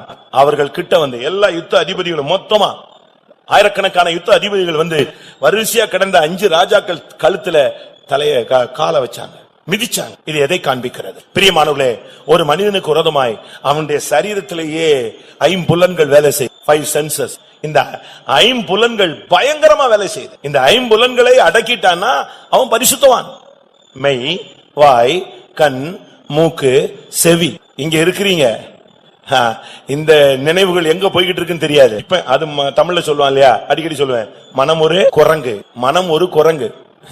இங்க இருக்கும், வீட்டுக்கு போயிடும். ஒரே தாவல வீட்டுக்கு போயிட்டு கம்பெனி போயிட்டு ஃபாரின் போயிட்டு திருப்பி வந்து அமைதியா உட்கார்ந்து அலையிலையா சொல்லும். அது ஒரு குரங்கு. அதனாலதான் இன்னைக்கு நம்ம சிலர்லாம் கட்டுப்பாடு இல்லாம போய்கிட்டு இருக்கிறாங்க. இதை கட்டுப்படுத்துறதுதான் பரிசுத்த ஆவி.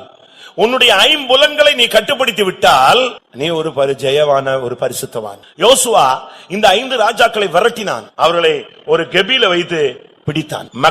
மெக்கதா என்கிற ஒரு கெபில அவங்க போய் ஒளிஞ்சாங்க. யோசுவா 10:17 5 ராஜாக்களும் மக்கதாவில் இருக்கிற ஒரு கெபியில் ஒளிந்திருந்து அகப்பட்டார்கள் என்று யோசுவாவுக்கு அறிவிக்கப்பட்டது. இந்த 5 புலன்களை அடக்குவது எப்படி? 5 புலன்கள் பிடிபடக்கூடிய இடம் எது?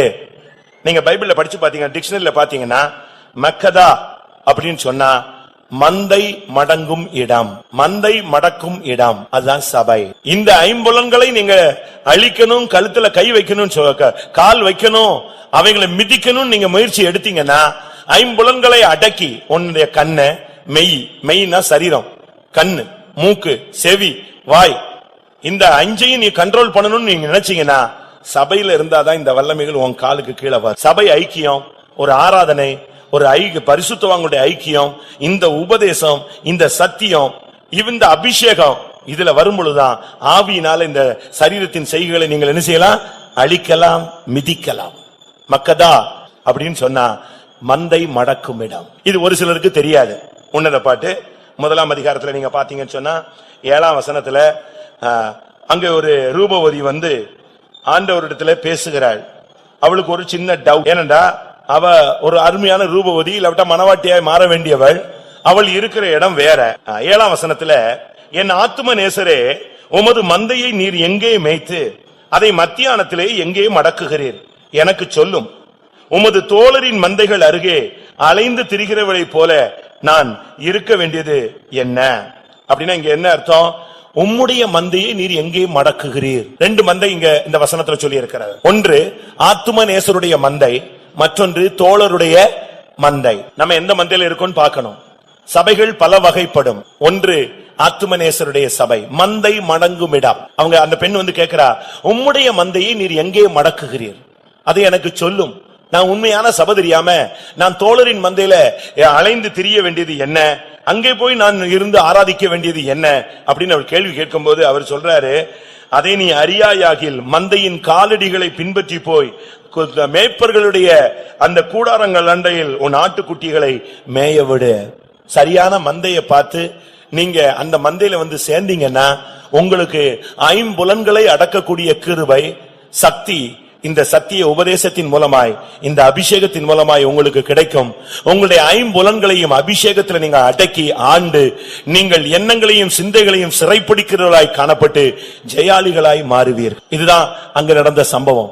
இந்த 5 ராஜாக்களையும் அதனாலதான் வேதம் சொல்லுகிறது, இந்த 5 உங்களுக்கு பயங்கர போராட்டத்தை உண்டு பண்ணும். இந்த கண்ணு இருக்கே சும்மா இருக்காது, இந்த வாய் இருக்கே சும்மா இருக்காது, இந்த செவி இருக்கே சும்மா இருக்காது, இந்த மூக்கும் சும்மா இருக்காது, இந்த சரீரமும் சும்மா இருக்காது. இங்க உட்கார்ந்தா கூட ஏதாவது ஸ்மெல் அடிச்சு அப்படியே எடுத்துக்கிட்டே இருப்பான், திரும்பி பாப்பான், யாரோ சென்ட் போட்டு வந்துட்டான் போல் இருக்கு அப்படிமா. பக்கத்து வீட்டுல என்ன இருந்தாலும் இந்த மூக்கு இழுத்துரும். அடுத்து வாய் சும்மா இருக்காது. 1 மணி நேரம் நீ பேசாம இருந்தா நம்ம ஆளுங்களுக்கு அவார்டு கொடுத்தா அவ்வளவு பேரும் தோத்துருவான். ஏன்னா அவனுக்கு பேசாம இருக்க முடியாது. தூக்கத்திலே பேசிட்டு இருக்கான, அவன் எப்படி சும்மா இருக்கும்போது பேசாம இருப்பான். அடுத்து கண்ணு, எல்லாரும் கண்களை மூடுவோம் அப்படின்னாலும் இவனுக்கு கண்ணுல ஜெயமே கிடையாது. இந்த 5 புலன்களை, இந்த சக்திகளை கீழ்ப்படுத்துறது தான் தெய்வீக வல்லம். அதனாலதான் சொல்லுகிறது நியாயாதிபதிகள் புஸ்தகம் 5ஆம் அதிகாரம் 21, என் ஆத்துமாவே நீ பலவான்களை மிதித்தாய். உன்னை கீழ்ப்படுத்துகிற சக்திகளை நீ கீழ்ப்படுத்தணும். அந்த வல்லமைகளை நீ ஜெயிக்க வேண்டும். ஒரு சிலர் சொல்றாங்க இந்த மார்க் ரொம்ப கஷ்டங்க, இந்த சத்தியம் ரொம்ப டஃப், இந்த உபதேசம் ரொம்ப டஃப். மத்த இடத்துல எல்லாம் பாருங்க ரொம்ப சிம்பிளா பேசுறாங்க, ரொம்ப ஹம்பிளா பேசுறாங்க. இங்க அதிகாரத்தோட பேசுறாங்க, ரொம்ப வித்தியாசமா பேசுறாங்க, வெட்டு ஒண்ணு துண்டு ரெண்டுன்னு பேசுறாங்க. நீ போக மாட்டேன்னு சொல்லிடுறாங்க பரலோகத்துக்கு. இப்படி எல்லாம் பேச முடியுமா? பேசலாம். போக முடியாதுங்கறத போக முடியாதுன்னு சொல்றது ஒண்ணும் தப்பே கிடையாது, அது ஒரு பாவமும் அல்ல. ஆனா இது ஒரு கடினமான உபதேசம்னு அநேகர் சொல்றாங்க, இப்படி வாழ முடியாதுன்னு அநேகர் சொல்றாங்க. யோவான் எழுதின சுவிசேஷம் 6ஆம் அதிகாரம் 60ஆம் வசனத்திலே அவருடைய சீசரில் அநேகர் இவைகளை கேட்டபோது, இது கடினமான உபதேசம், இதை யார் கேட்பார்கள்? இயேசு இருக்கும் பொழுதே இந்த பேச்சு இருந்துச்சு. ஆனா பைபிள் சொல்லுது, இந்த உபதேசத்துக்கு நீ கீழ்ப்படிஞ்சிட்டேன்னா எல்லா வல்லமையும் லேசா உன் கால்ல வந்து மிதிபடும். ரொம்ப சிம்பிள். அப்படித்தான் பைபிள் சொல்லுது. நியாயாதிபதிகள் 20ஆம் அதிகாரம் 43ஆம் வசனத்தை நீங்க பாத்தீங்கன்னா அங்கே வேதம் சொல்லுகிறது, அவர்களை லேசாய் அவர்கள் மிதித்து போட்டார்கள். சத்துருவை மிதிக்கிறது ரொம்ப கஷ்டம் இல்ல, நீ பயப்பட வேண்டிய அவசியமும் கிடையாது.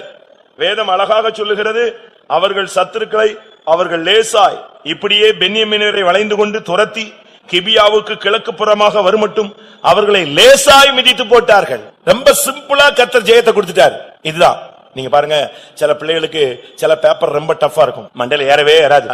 படிச்சு முடிச்ச உடனே ஞாபக சக்தியில போயிடும், அது ஒண்ணுமே இருக்காது, ஒண்ணுமே படிக்காத மாதிரி இருக்கும். ஆனா ரொம்ப ஜெபிச்சு பயந்து நொறுங்கி எல்லாத்தையும் ஊரெல்லாம் ஜெபிக்க சொல்லிட்டு போவாங்க. எல்லா ஜெபத்துக்கும் பிறகு போனா அங்க எப்படி இருக்கும்? பேப்பரு ரொம்ப ஈஸியா இருக்கும். அது தேவன் செய்யற ஒரு உதவி, ரொம்ப ஈஸியா இருக்கும். அதனாலதான் இங்க பைபிள்ல சொல்லி இருக்கிறது, அவர்கள் பென்யமீனரை துரத்தி லேசாய் மிதித்து போட்டார்கள். ரொம்ப சிம்பிளா ஜெயிச்சிட்டாங்க. நீங்க மந்தை மடக்கும் இடமாகிய மக்கதாவுக்குள்ள நீங்க வந்துட்டீங்கன்னா இந்த ஐம்புலன்களை ஐம்பொறிகளை நீ கட்டுப்படுத்தலாம். கர்த்தர் உனக்கு ஒரு அபிஷேகத்தை கொடுத்து இந்த 5 வல்லமைகளையும் உனக்கு கீழே கொண்டு வருகிறார். அடுத்ததாக நீதிமொழிகள் 27:7. நீதிமொழிகள் 27:7 வாசிக்க முடிந்தால், திருப்தி அடைந்தவன் தேன் கூட்டையும் மிதிப்பான், பசியுள்ளனுக்கோ கசப்பான பதார்த்தங்களும் தித்திப்பாய் இருக்கும். திருப்தி அடைந்தவன் தேன் கூட்டை மிதிப்பான். இதுக்குள்ள ஒரு சத்தியம் மறைந்து, திருப்தி அடைந்தவன் இந்த உலக வாழ்க்கையில இந்த மார்க்கத்துல வந்த உடனேயே நமக்கு ஒரு திருப்தி உண்டாயிடும். இன்னும் உலகம் இருக்கு, அதை அனுபவிக்கணும், அதை தெரிஞ்சுக்கணும், இதை தெரிஞ்சுக்கணும், அதை அனுபவிக்கணும், இதை வைக்கணும், இதை சேர்க்கணும், அதை சேர்க்கணும். இந்த தன்மை நமக்குள்ள வரக்கூடாது. எப்ப நம்ம பைபிளை தூக்கிட்டோமோ அன்னைக்கு உனக்கு ஒரு கான்செப்ட் இருக்கணும், போதும் என்கிற மனதுடனே கூடிய தேவ பக்தி நமக்கு மிகுந்த ஆதாயம். அது வரைக்கும் கிடைச்சது. இந்த மன்னா பொழியப்பட்ட உடனே இந்த ஜனங்கள் ஃபர்ஸ்ட் நாள்லாம் ஓடி போய் மொத்தமாலிட்டு வந்துட்டாங்க. ஆனா என்ன நடந்துச்சு தெரியுமா? அவங்க சாப்பிட்டு போக மிச்சதெல்லாம் என்ன ஆகி போச்சு?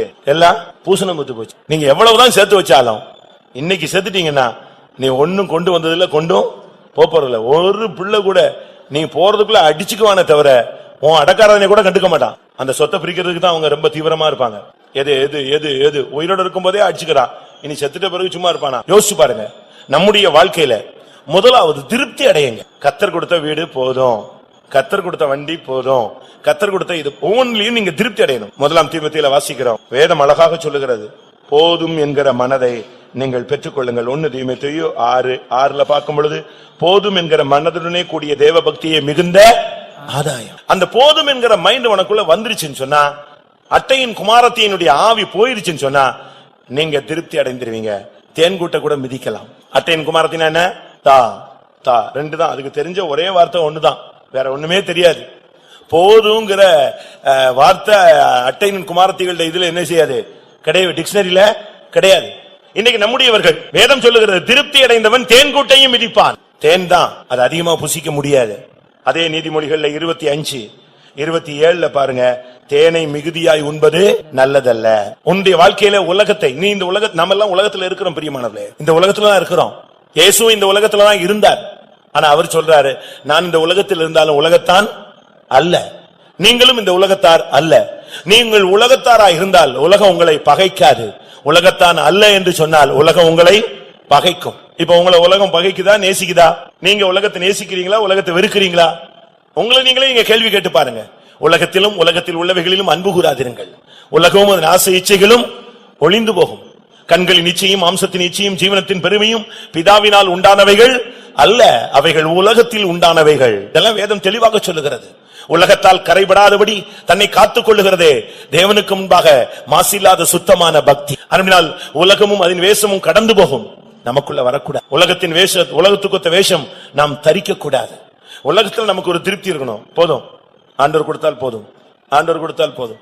நீங்க போய் கடனை வாங்கி வட்டிக்கு வாங்கி இன்ஸ்டால்மெண்ட்ல வாங்கி லோனை கட்டி போட்டு ரோட்ல படாத பாடு படாதீங்க. போதும் என்கிற மனதுடனே கூடிய தேவ பக்தியே உங்களுக்கு மிகுந்த ஆதாயம். திருப்தி அடைங்க. கர்த்தர் கொடுத்ததுல திருப்தி அடைங்க. நீங்க தேனை மிகுதியாய் உலகத்தை மிகுதியாய் உண்பது நல்லதல்ல. அதுக்கு பிறகு சித்தப்பிரம பிடிச்ச மாதிரி உட்கார்ந்துருப்பீங்க. தேனை நீங்க பாட்டு குடிச்சிருங்க, ஒரு லிமிட்டுக்கு பிறகு எப்படி இருக்கும்? அது மயக்கம் மாதிரியும் தெரியாது, எப்படி இருக்குன்னே தெரியாது. அவ்வளவுதான். பிரதர்னா கூட உனக்கு தெளிவு, நீ முழிச்சுதான் இருப்ப, ஆனா தெளிவே இருக்கு. உலகத்துல நீங்க சிக்கிட்டீங்க, நீங்க சித்தப்பிரமை பிடித்த மாதிரிதான், பைத்தியம் மாதிரி ஆயிடும். உலகம் உலகம் உலகம் உலகம். ஏனென்றால் கண்கள் காண்கிறதுனால் திருப்தி ஆகிறது இல்லை, செவிகள் கேட்கிறதுனால் திருப்தி அடைகிறதும் இல்லை. அதுக்கெல்லாம் கொடுத்துக்கிட்டே இருக்கணும், பாத்துக்கிட்டே இருக்கலாம். எத்தனை மணி நேரம் உட்கார்ந்தாலும் அதை ரசிச்சு ரசிச்சு பாப்பாங்க. ஆனால் உலக காரியங்கள்ல போதும். கர்த்தர் உனக்கு என்ன கொடுக்கிறாரோ அது போதுமானது. நீ இந்த உலகத்தில் இருந்தாலும் உலகத்தான் அல்லது போல நீங்கள் ஏதோ புசிப்புக்கு ஒரு ஆகாரம் தேவை, தங்குவதற்கு ஒரு இடம் தேவை, மரியாதைக்கு மானத்தை காப்புறதுக்கு ஒரு Dress தேவை. இப்படி நம்முடைய வாழ்க்கையில ஒரு திருப்தியில இருந்தா நம்ம போயிட்டே இருக்கலாம். இல்லாவிட்டால் நாம் இந்த உலகத்துக்காக அலைந்து திரிந்து ஓடி உலகத்தின் மகிமையை தேடி நம்முடைய மேன்மையெல்லாம் நாம் இழந்து விடுவோம். இருக்கிறது போதும், கர்த்தர் கொடுத்தால் போதும். கர்த்தர் கொடுக்கணும்னா கொடுப்பார். தமிழ்ல சொல்லுவாங்க, கொடுக்கிற தெய்வம் கூரையை பிச்சுட்டு கொடுப்பார். உனக்கு கொடுக்கணும்னு அவர் திட்டம் போட்டார்னா அது எந்த ஒரு மனுஷனும் என்ன செய்ய முடியாது. தேவன் நினைத்தது தடைபடாது. அவர் செய்ய நினைத்தது நிச்சயமா செய்வார். உன்னை ஆசீர்வதிக்கணும், உன்னை உயர்த்தணும் அப்படின்னு அவர் பிளான்ல இருந்துச்சுன்னா அந்தந்த நேரத்துல கரெக்டா கொண்டு போவார். நீ சும்மா இருந்தா போதுமானது, நீ மௌனமா இருந்தால் போதுமானது. வனாந்தரத்துல ஆடு மேய்ச்சிக்கிட்டு இருந்தவனை ராஜாவா தேவனுக்கு மாத்த முடியும்னா, அடிமையானவனை ராஜாவாக தேசத்துல 3வது அதிகாரியாக மாற்ற முடியுமானால், சிறைச்சாலையில் கிடந்த யோசேப்பை சிங்காசனத்துக்கு தேவனுக்கு கொண்டு வர முடியுமானால், வாயில் காப்பாளனை வாயில் காக்கிறவனை ராஜ்யத்துல 2வது ஸ்தானத்துக்கு தேவனுக்கு கொண்டு வர முடியும்னா, உன்னையும் அவருக்கு உயர்த்த முடியும், கொண்டு வர முடியும், ஐஸ்வர்யவானாய் மாற்ற முடியும், உன் தலையை உயர்த்தவும் தேவனுக்கு முடியும். அப்படினால திருப்தி அடைந்து உலகத்தை மிதிங்க. உலக ஆடம்பரங்களை தூக்கி தலையில வச்சுக்காதீங்க. Dressல ஆடம்பரத்தை கொண்டு வராதீங்க, அழகுபடுத்தாதீங்க, மேன்மைப்படுத்த வேண்டாம். அழகும் வீண், சௌந்தரியம் வஞ்சனை உள்ளது. நீங்க இந்த உலகத்தில் உள்ள எந்த காரியத்தையும் நீங்க உங்களுக்குள்ள வைத்துக் கொள்ள வேண்டியது அவசியம் இல்ல. உலக காரியங்கள்ல கர்த்தர் கொடுத்தது போதும் என்கிற ஒரு திருப்தி தன்மைக்கு நீங்கள் வாருங்கள். சங்கீதம் 91:13, 91ஆம் சங்கீதம் 13ஆம் வசனம். சிங்கத்தின் மேலும் விரியன் பாம்பின் மேலும் நீ நடந்து பாலசிங்கத்தையும் வலுசர்ப்பத்தையும் மிதித்து போடுவாய். அடுத்து லூக்கா எழுதின சுவிசேஷம் 10ஆம் அதிகாரம் 19ஆம் வசனம். லூக்கா 10ஆம் அதிகாரம் 19ஆம் வசனம்.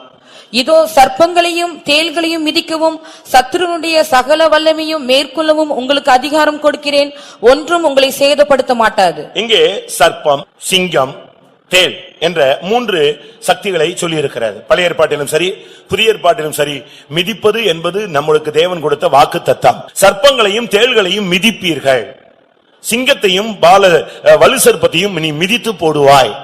இது பழைய ஏற்பாட்டில் சொல்லப்பட்டது. அடுத்து புதிய ஏற்பாட்டில் சர்ப்பங்களையும் தேள்களையும் மிதிக்க நான் உங்களுக்கு அதிகாரம் கொடுக்கிறேன், ஒன்று உங்களை சேதப்படுத்த மாட்டாது. இன்னைக்கு எத்தனை பேர் தைரியமாய் நீங்கள் சத்ருவின் வல்லமைகளை மிதிக்க போறீங்க, அதை கொல்ல போறீங்க?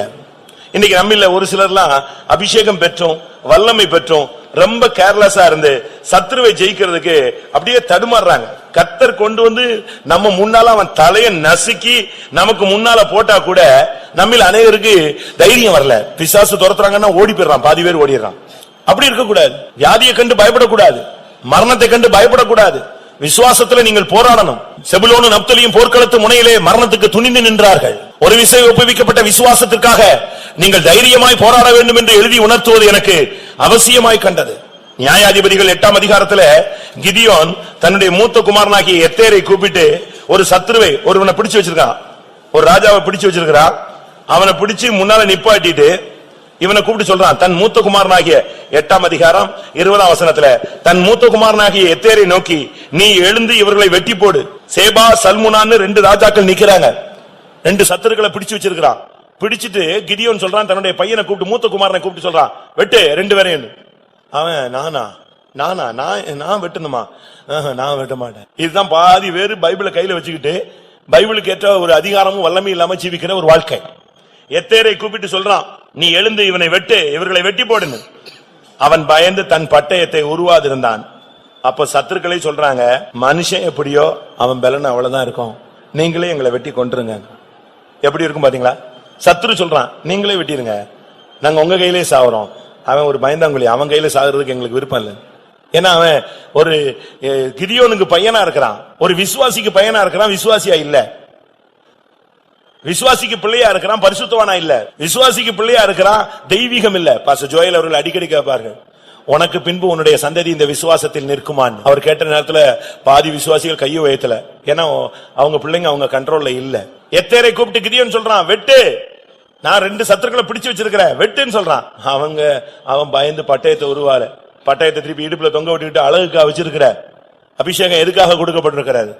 அதிகாரம் எதற்காக கொடுக்கப்பட்டிருக்கிறது? வேதம் எதற்காக உன் கையில கொடுக்கப்பட்டிருக்கிறது? வாக்குத்தத்தம் எதற்காக உனக்கு கொடுக்கப்பட்டது? உனக்குள்ள இருக்கிற அபிஷேகத்தை எடுத்து சிங்கத்தை மிதி, வலு சர்ப்பத்தை மிதிப்பாயாக, தேள்களை மிதிப்பாயாக. தேள்கள்னு சொன்னா வேதனை. வெளிப்படுத்தல் 9:5 பார்த்தா தேள்கள் கொட்டும் வேதனைன்னு சொல்லியிருக்கு. பயங்கரமான வேதனை. இந்த விசுவாச மார்க்கத்துல வரும் பொழுது பல வேதனையின் போராட்டங்கள் உண்டு. நீ அதை மிதிக்கணும், வல்லமைகளை நீ மிதிக்க வேண்டியது. வேதனைகளை ஜெயிக்கணும், சகிக்கணும். இந்த வல்லமைகள் எல்லாம் மிதிக்கிறதா நம்முடைய ஊழி. சர்ப்பம் இல்லாவிட்டால் சிங்கம் எதுனாலும் வரட்டுமே பிரியமானவர்களே. செய்வனையானாலும் பிசாசானாலும் சர்ப்பமானாலும் எதுவா இருந்தாலும் சரி, இயேசுவின் நாமத்துல அந்த வல்லமையை மிதிக்கணும். முன்னாலேயே அது துண்டாடப்படணும். அப்பமே அது அக்கினியில சுட்டெரிச்சு சாம்பலா போகணும். இன்றைக்கு கர்த்தர் உனக்கு ஒரு அதிகாரத்தை கொடுக்கிறார். சிங்கத்தின் மேலே நடக்க, வலு சர்ப்பத்தை மிதிக்க, பாலசிங்கத்தை மிதிக்க, எல்லா அந்தகார வல்லமைகளையும் மிதிக்க கர்த்தர் உனக்கு ஒரு அதிகாரத்தை கொடுக்கிறார். கடைசியாக 2 ராஜாக்கள் 9 அதிகாரம், 2 ராஜாக்கள் 9 அதிகாரம் 33 அப்பொழுது அவன் அவளை கீழே தள்ளுங்கள் என்றான். அப்படியே அவளை கீழே தள்ளினால் அவளுடைய ரத்தம் சுவரிலும் குதிரைகளிலும் தெரித்தது. அவன் அவளை மிதித்துக் கொண்டு உள்ளே போய் புசித்து குடித்த பின்பு, நீங்கள் போய் சபிக்கப்பட்ட அந்த ஸ்திரீயை பார்த்து அவளை அடக்கம் பண்ணுங்கள், அவள் ஒரு ராஜகுமாரத்தி என்றான். இங்கே எகு உள்ளே வருகிறான், அரண்மனைக்குள்ள வர்றான். எகு அரண்மனைக்குள்ள வர்றா, எசபேல் நிக்கிறா. எசபேல் அப்படின்னு சொன்னா கற்பு இல்லாதவள்னு அர்த்தம். எசபேல் வந்து நிக்கிறா. ஆகாப் இறந்து போயாச்சு, பிள்ளை ராஜ்யபாரத்துக்கு வந்துட்டான். ஆனா இவள் என்ன செய்யறா? 2 ராஜாக்கள் 9:30 புருஷன் இறந்தாச்சு, பிள்ளை ராஜ்யபாரத்துக்கு வந்துட்டான். அம்மாவுடைய டெக்கரேஷனை பாருங்க. எகு இஸ்ரவேலுக்கு வந்தான். அதை ஏசபேல் கேட்டபோது தன் கண்களுக்கு மையிட்டு தன் தலையை சிங்காரித்துக் கொண்டு ஜன்னல் வழியாய் எட்டி பார்த்து, ஏசபேலுடைய டெக்கரேஷனை பாத்தீங்களா? வயசு என்ன? உன் பிள்ளை ராஜாவாயாச்சு, இந்த வயசுல தன் கண்களுக்கு மையிட்டு, அடுத்து தன் தலையை சிங்காரித்துக் கொண்டு ஜன்னல் வழியாய் எட்டி பார்க்கிற வயசாயுது. இன்னைக்கு இந்த மார்க்கத்துல வந்த பிறகு நம்ம எப்படி இருக்கிறோம்? எகு வந்தான், சரியான ஒரு அபிஷேகம் அவன் தலையில இருக்கு, பக்தி வைராக்கியத்தோடு வந்தான். வந்து பார்த்தா பிரதானிகள் எல்லாம் கூட நின்றுட்டு இவ மேல இருந்து எட்டி பார்த்து, என்னப்பா எப்படி இருக்கேன்னா? அவன் சொன்னா, யாராவது அங்க என் பட்சத்துல இருக்கீங்கன்னா அவளை அப்படியே கீழே தள்ளு. உடனே அங்க இவன் பட்சத்துல இருந்து இவன் வார்த்தைக்கு கீழ்ப்படிஞ்சவங்க அவளை தூக்கி கீழே போட்டாங்க. விழுந்து நொறுங்கி போனாள். எசபேலை நொறுக்குவது சபையினுடைய ஊழியம். இன்னைக்கு புதிய ஏற்பாட்டுகள்ல சபைகள் இந்த ஆவி வேலை செய்கிறதாக வெளிப்படுத்தல் 2 அதிகாரம் 26 சொல்லப்பட்டிருக்கிறது. இந்த ஆவி இன்றைக்கும் சில சபைகளுக்குள்ளே போராடுகிறது. சபையில் உள்ள விசுவாசிகள் ஊழியர்களுக்குள்ளே போராடுகிறது. இந்த எசபேலின் ஆவி ஒரு வேசித்தனத்தின் ஆவி. இது ஒரு விழுந்து போன ஆவி, தீட்டுள்ள ஆவி, தீட்டுப்படுத்தும் ஆவி, கற்பில்லாத ஒரு ஜீவியம். இன்றைக்கு அநேகரை கரைதிரை இல்லாத மனவாட்டியாய் மாற்றும்படியாக ஆண்டவருடைய வார்த்தையும் அபிஷேகமும் போராடி கொண்டிருக்கும் பொழுது அவர்களை கரைப்படுத்தும்படியாக போராடுகிற சக்தி தான் இந்த எசபேலின் சக்தி. இது அநேக புருஷர்களை தாக்குகிறது, அநேக மனைவிகளை தாக்குகிறது, அநேக தேவனுடைய பிள்ளைகளை தாக்குகிறது. இந்த வல்லமையிலே பிடிக்கப்பட்டவர்கள் அநேகர் இந்த எசபேலின் ஆவிகளுக்கு இடம் கொடுத்து தங்களுடைய வாழ்க்கையிலே மேன்மையை இழந்து போன அநேகர் இருக்கிறார்கள். இவைகள் இன்றைக்கும் கூட சபைக்குள்ள இருந்து இத்தனை வருஷமா இந்த சத்தியத்தை கேட்டு உபதேசத்தை கேட்டு வருஷ கணக்கா பழைய தன்மைகளுக்குள்ள வந்த பழைய விசுவாசிகள் என்ற பெயர் எடுத்த பின்பும் இன்னும் தங்களை சிங்காரித்துக் கொண்டு உலக ஆடம்பரங்களிலே சிக்கி தவிக்கிற விசுவாசிகள் இருக்கிறார்கள். இந்த வல்லமை நம்ம மிதிக்க வேண்டிய ஒரு நேரம் வந்து விட்டது. எசபேலை மிதிக்க வேண்டிய ஒரு காலம் வந்து விட்டது. உலக ஆடம்பரங்களை எல்லாம் வெறுத்து ஒதுக்கி தியாக வாழ்வுக்குள்ளே வர வேண்டிய ஒரு கட்டம் வந்து விட்டது. என்ன நடந்துச்சு தெரியுமா? அபிஷேகத்தோடு இவன் வரும் பொழுது என் பட்சத்தில் இருக்கிறது யாருன்னு கேட்டான். 2-3 பிரதானிகள் நின்னு பைபிள்ல சொல்லி இருக்கு. நீங்க 2 ராஜாக்கள் 9 படிச்சு பாத்தீங்கன்னா 2-3 பிரதானிகள் எட்டி பார்த்தார்கள். 32 வசனம். அப்பொழுது அவன் தன் முகத்தை அந்த ஜன்னலுக்கு நேராக ஏறெடுத்து என் பட்சத்தில் இருக்கிறது யார் யார் என்று கேட்டதற்கு 2-3 பிரதானிகள் அவனை எட்டி பார்த்தார்கள். அந்த 2-3 பிரதானிகள்னு தமிழ்ல இருக்கு. இங்கிலீஷ்ல பாத்தீங்கன்னா 2-3 அன்னகர்கள் எட்டி பார்த்தார்கள். உடனே அவன் சொன்னா, அவளை தூக்கி கீழே போடுங்க. அந்த அன்னகர்கள் உடனே அவளை அப்படியே தூக்கி கீழே போட்டாங்க. நொறுங்கி போனார். அவளை மிதித்து கொண்டு உள்ள வந்து சபைக்குள்ளே ஆவிக்குரிய வளர்ச்சிக்கு நீங்க வரணும்னு சொன்னா எசபேல நொறுக்கி மிதிச்சிட்டு உள்ள வாங்க. உள்ள வந்துட்ட பிறகு மாம்சம், உலகம், ஆடம்பரம், சிங்காரம், ஜோடிப்பு, டெக்கரேஷன் இதெல்லாம் நமக்கு உதவாது. இந்த மார்க்கத்துக்குள்ள வந்துட்டியா நீ எசபேல மிதிச்சிட்டு உள்ளவா. வீட்டுக்குள்ள வரும்போது உலகத்துல தமிழ்ல சொல்லுவாங்க, என்ன சொல்லுவாங்க? வலது கால மிதிச்சிட்டு வான்னு சொல்லுவாங்க, வலது கால வச்சு வான்னு. அதே மாதிரி சபைக்குள்ள வரும்போது ஆவிக்குரிய ஜீவத்துல வரும்பொழுது எசபேல மிதிச்சிட்டு உள்ளவா. எசபேல் உன் காலுக்குள்ள இருக்கணும். அவளை உயிரோட வச்சுக்கிட்டு இருந்தீங்கன்னா நீ எல்லாம் நல்லா சிங்காரம் பண்ணிக்கிட்டே இருக்கலாம். ஒரு அரை மணி நேரம் தலையை சீவுவீங்க, வெளியே வரும்போது ஸ்கிரீன் தட்டிரும், திருப்பி போய் ஒரு 1/4 மணி நேரம் செய்யணும். கண்ணாடியில் நின்னு பாப்பீங்க, ஒரு 10 நிமிஷத்துல நீங்க யாருன்னே மறந்து போயிடும். நம்ம தான் நிக்கிறோமான்னு சொல்லி திருப்பி போய் கண்ணாடியில பார்த்து நம்ம தான் கரெக்ட் தான் நிரூபிச்சுட்டு திருப்பி வரணும். அப்படித்தானே இருக்கு இன்னைக்கு நம்முடைய சிங்காரங்கள். எப்படி இருக்கு சபை இன்னைக்கு? எங்க போய் கொண்டிருக்கிறது? உலக ஆடம்பரங்களை தவிர்க்க வேண்டிய சபை. அந்த 2-3 பிரதானிகள் என்ன செஞ்சிட்டு இருந்தாங்க தெரியுமா? அது வரைக்கும் அவ கூட தான் இருந்தான். அவளுக்கு கீழ்ப்படிஞ்சு அவளோட ஐக்கியமாகி ஒத்து போனாங்க. இதுவரை நீங்கள் உலகத்தோடு ஒருவேளை ஒத்து போயிருக்கலாம். இன்னைக்கு கர்த்தருடைய வார்த்தை சொல்லுகிறது, அவளை கீழே தள்ளு. எகு வருகிறான், அபிஷேகத்தோடு வருகிற மனுஷன் அதை மிதிச்சிட்டு போகட்டும். இன்னைக்கு எத்தனை பேர் சத்ருவின் வல்லமைகளை மிதிப்போம் என்று தீர்மானம் எடுக்கிறீர்கள்? எல்லாரும் கண்களை மூடுங்க. பிசாசம் மிதிக்காதவன் பரலோகத்துல அந்த பொருத்தலமான வீதியை மிதிக்க முடியாது. அவிசுவாசத்துக்கு மாத்திரம் தயவு செய்து இடம் கொடுக்காதீங்க. அவிசுவாசத்துக்கு இடம் கொடுத்துட்டீங்கன்னு வச்சுக்கோங்க, நான் இப்ப சொன்னேனே இவ்வளவு சக்தியும் உங்களை மிதிக்கும். அதான் ரொம்ப கவனம். ஒரு தீர்க்கதரிசியின் காலத்துல, ஒரு ராஜாவின் காலத்துல ஒரு பெரிய பஞ்சம் வந்து விட்டது. 2 ராஜாக்கள் 7ஆம் அதிகாரத்துல ஒரு பெரிய பஞ்சம் வந்து விட்டது, பயங்கரமான பஞ்சம். ஒரு ராஜா ஒரு பிரதானியோடு தீர்க்கதரிசியை பார்க்க வந்தான். அப்ப தீர்க்கதரிசி உடனே ஒரு தீர்க்கதரிசனம் சொன்னான், நாளைக்கு இந்த நேரத்துல இப்படி ஒரு அதிசயம் நடக்கும் சொன்னான். பக்கத்துல இருந்த பிரதானி சொன்னான், வானமே திறந்து, வானத்தின் மதகெல்லாம் திறந்து அப்படியே ஆண்டவர் கொட்டினா கூட இது என்ன செய்யாது, நடக்காது. உடனே தீர்க்கதரிசி அவனை பார்த்து சொன்னான், இந்த அதிசயம் நடக்கும், ஆனா நீ பாப்ப, ஆனா நீ என்ன செய்ய மாட்ட, அனுபவிக்க மாட்டேன். அதே மாதிரி அடுத்த நாள் வானம் திறந்தது, ஆசீர்வாதம் வந்தது, செழிப்பு வந்தது. ஜனங்கள் பஞ்சத்துல இருக்கிற ஜனங்களுக்கு ஆகாரம் கிடைக்குதுன்னு உடனே எல்லாம் ஆகாரம் பெறதுக்கு ஓடி வந்தாங்க. ராஜா என்ன பண்ணான் தெரியுமா? இந்த பிரதானியை கூப்பிட்டு, நீ தான் லைனை கிளியர் பண்ணணும்னா. இவன் போய் அங்க நின்னான். இவன் எல்லாம் லைன்ல வாங்கினா லைன்ல அவன் சாப்பாடு இல்லாம இருக்கான். இவனை தள்ளி ஏறி மிதிச்சு ஆயிரக்கணக்கான ஜனங்கள் இவனை மிதிச்சுட்டு போய் கொஞ்ச நேரத்துல பார்த்தா பிரதானி இணைஞ்சிட்டான், மிதிப்பட்டு செத்து போனான். வீட்டுல போய் உட்கார்ந்து 2 ராஜாக்கள் 7ஆம் அதிகாரத்தை படிச்சு, நான் தேவன் இவ்வளவு நேரம் பேசின அந்த வார்த்தையை நீங்கள் விசுவாசியாமல் போனால் எவைகளை நீங்கள் மிதிப்பீர்கள் என்று கேள்விப்பட்டீர்களோ இந்த வல்லமையெல்லாம் உங்களை மிதிக்கும். ஆனா இந்த வார்த்தையை விசுவாசித்தால் எவைகளை நீ மிதிப்பாய் என்று சொன்னாயோ அவைகளெல்லாம் நீ மிதிப்பாய். எத்தனை பேர் விசுவாசிக்கிறீர்கள்? இந்த வல்லமைகள், உலகம், மாமிசம், அந்தகார சக்திகள், பிரச்சனைகள், பெரிய பர்வதங்கள், வலு சர்ப்பங்கள், சிங்கங்கள் உங்களை மிதிக்க வேண்டுமா? இல்லாவிட்டால் எல்லாவற்றையும் நீங்கள் மிதித்து பதறுக்கோப்பாக மாற்றப் போகிறீர்களா? இந்த உலகத்திலே நான் சொன்ன இந்த வல்லமைகள் எல்லாம் நீங்கள் மிதித்தால் பரலோகத்திலே கால் வைப்பீர். ஜெயங்கொள்ளுகிறவர்கள் அங்கே என்னுடைய சமூகத்தில் நிற்க உலாவ நான் அவர்களுக்கு இடம் கொடு. எத்தனை பேர் உங்களை ஒப்பு கொடுக்கிறீர்கள்? பிரியமான உம்முடைய நாமத்திலே எங்களுடைய சத்துருக்களை நாங்கள் மிதிப்போம். எத்தனை பேருக்கு அந்த அபிஷேகம் இருக்கு? சத்துருவின் சகல வல்லமைகளை மேற்கொள்ள உங்களுக்கு அதிகாரம் கொடுத்திருக்கிறாரே. உன் தேவன் எங்கே என்று கேட்பதை குறித்து நீ கவலைப்படாத. அந்த வல்லமைகளை எல்லாம் கர்த்தர் மிதிக்க போகிறார். உனக்கு முன்பாக நிற்கிற பர்வதங்களை கண்டு, மலைகளை கண்டு பயப்படாத. இன்றைக்கு அபிஷேகத்தினாலே உன்னை ஒரு எந்திரமாய் மாற்றி அந்த வல்லமைகளை நீ மிதிக்க போகிறாய். உனக்கு தெரியுமா, நீ ரட்சிக்கப்பட்ட தேவனுடைய ஜனம். ஆமென். இயேசுவின் இரத்தத்தினால் மீட்கப்பட்டவன். உனக்கு முன்பாக ஒருவனை நிற்க முடியாது. உனக்கு மகிமை பொருந்தின பட்டயமாய் அவரையே வருவார். நீ துன்மார்க்கரின் மேடுகளை மிதித்து போடுவாய். எண்ணங்கள், நினைவுகள், பார்வைகள், சிந்தையில் ஜெயமற்று போராடி கொண்டிருக்கிற தேவனுடைய பிள்ளையே, உன்னுடைய ஐம்புலன்களையும் அடக்கக்கூடிய ஒரு அபிஷேகம், அவைகளின் கழுத்துகளிலே காலை வைக்கக்கூடிய அபிஷேகத்தை கர்த்தர் உனக்கு தருகிறார். உன் சரீரத்தின் செய்கைகளை பரிசுத்த ஆவியினால் அழிக்க, மிதிக்க கர்த்தர் உன்னை நிரப்புகிறார். மந்தை மடங்கும் இடமாகிய சபைக்குள் நீ வந்துவிட்டபடினால் இந்த வல்லமைகள் நிச்சயமாய் உனக்குள்ளே மிதிக்கப்பட்டு போகும். உலகத்தை மிதியுங்கள். திருப்தி அடைந்தவன் தேன்கூட்டையும் மிதிப்பான். உலகத்தை அனுபவிக்க வேண்டாம். அவைகள் ஒன்று நமக்கு தகுதியாய் இராது. நாம் உலகத்தார் அல்ல. ஆமென். நமக்காக இனி ஒரு உலகம் வந்து கொண்டிருக்கிறது. ஆமென். ஹல்லேலூயா. மறுமைக்காக அழைக்கப்பட்டவர்கள். சர்ப்பங்களையும் தேள்களையும் மிதிப்பீர்கள். சிங்கத்தையும் பால சிங்கத்தையும் மிதிப்பீர்கள். சர்ப்பத்தையும் வலு சர்ப்பத்தையும் மிதிப்பீர்கள். கொஞ்ச நேரம் ஆவியானவருக்கு இடம் கொடுங்க. எல்லாம் உங்களுக்கு பாதங்களுடைய கீழுக்கு வந்துவிடும். எசபேலின் வல்லமையை மிதியுங்கள். ஆடம்பரங்களை மிதியுங்கள். வேசித்தனத்தின் ஆவியை கீழ்ப்படுத்துங்கள். குடும்ப உறவின் புனிதத்தை கெடுக்கும் ஆவியை அழியுங்கள். பரிசுத்தத்துக்கு விரோதமான வல்லமையை மிதியுங்கள். எசபேலை மிதித்தவன் சிங்காசனத்தில் உட்காருவான், எசபேலை மிதித்தவன் விருந்து உண்பான். ஹல்லேலூயா. கர்த்தர் நிச்சயமாய் இந்த வசனத்தின் அடிப்படையிலே, இந்த வசனத்தின் உள்ளே இருக்கிற சாரமாகிய ஜீவனை, அந்த வல்லமையை எனக்கு தருவாரானால் நிச்சயம் நான் சகல வல்லமையையும் நாங்கள் எல்லாரும் மிதிப்போம் என்று சொல்லுகிற கரங்களை உயர்த்துங்கள். கர்த்தருடைய வசனம் வெறுமையாய் திரும்பாது, அது அனுப்பின காரியம் செய்துதான் திரும்பும். நீ எசபேலை மிதிப்பாய், பயப்படாதே.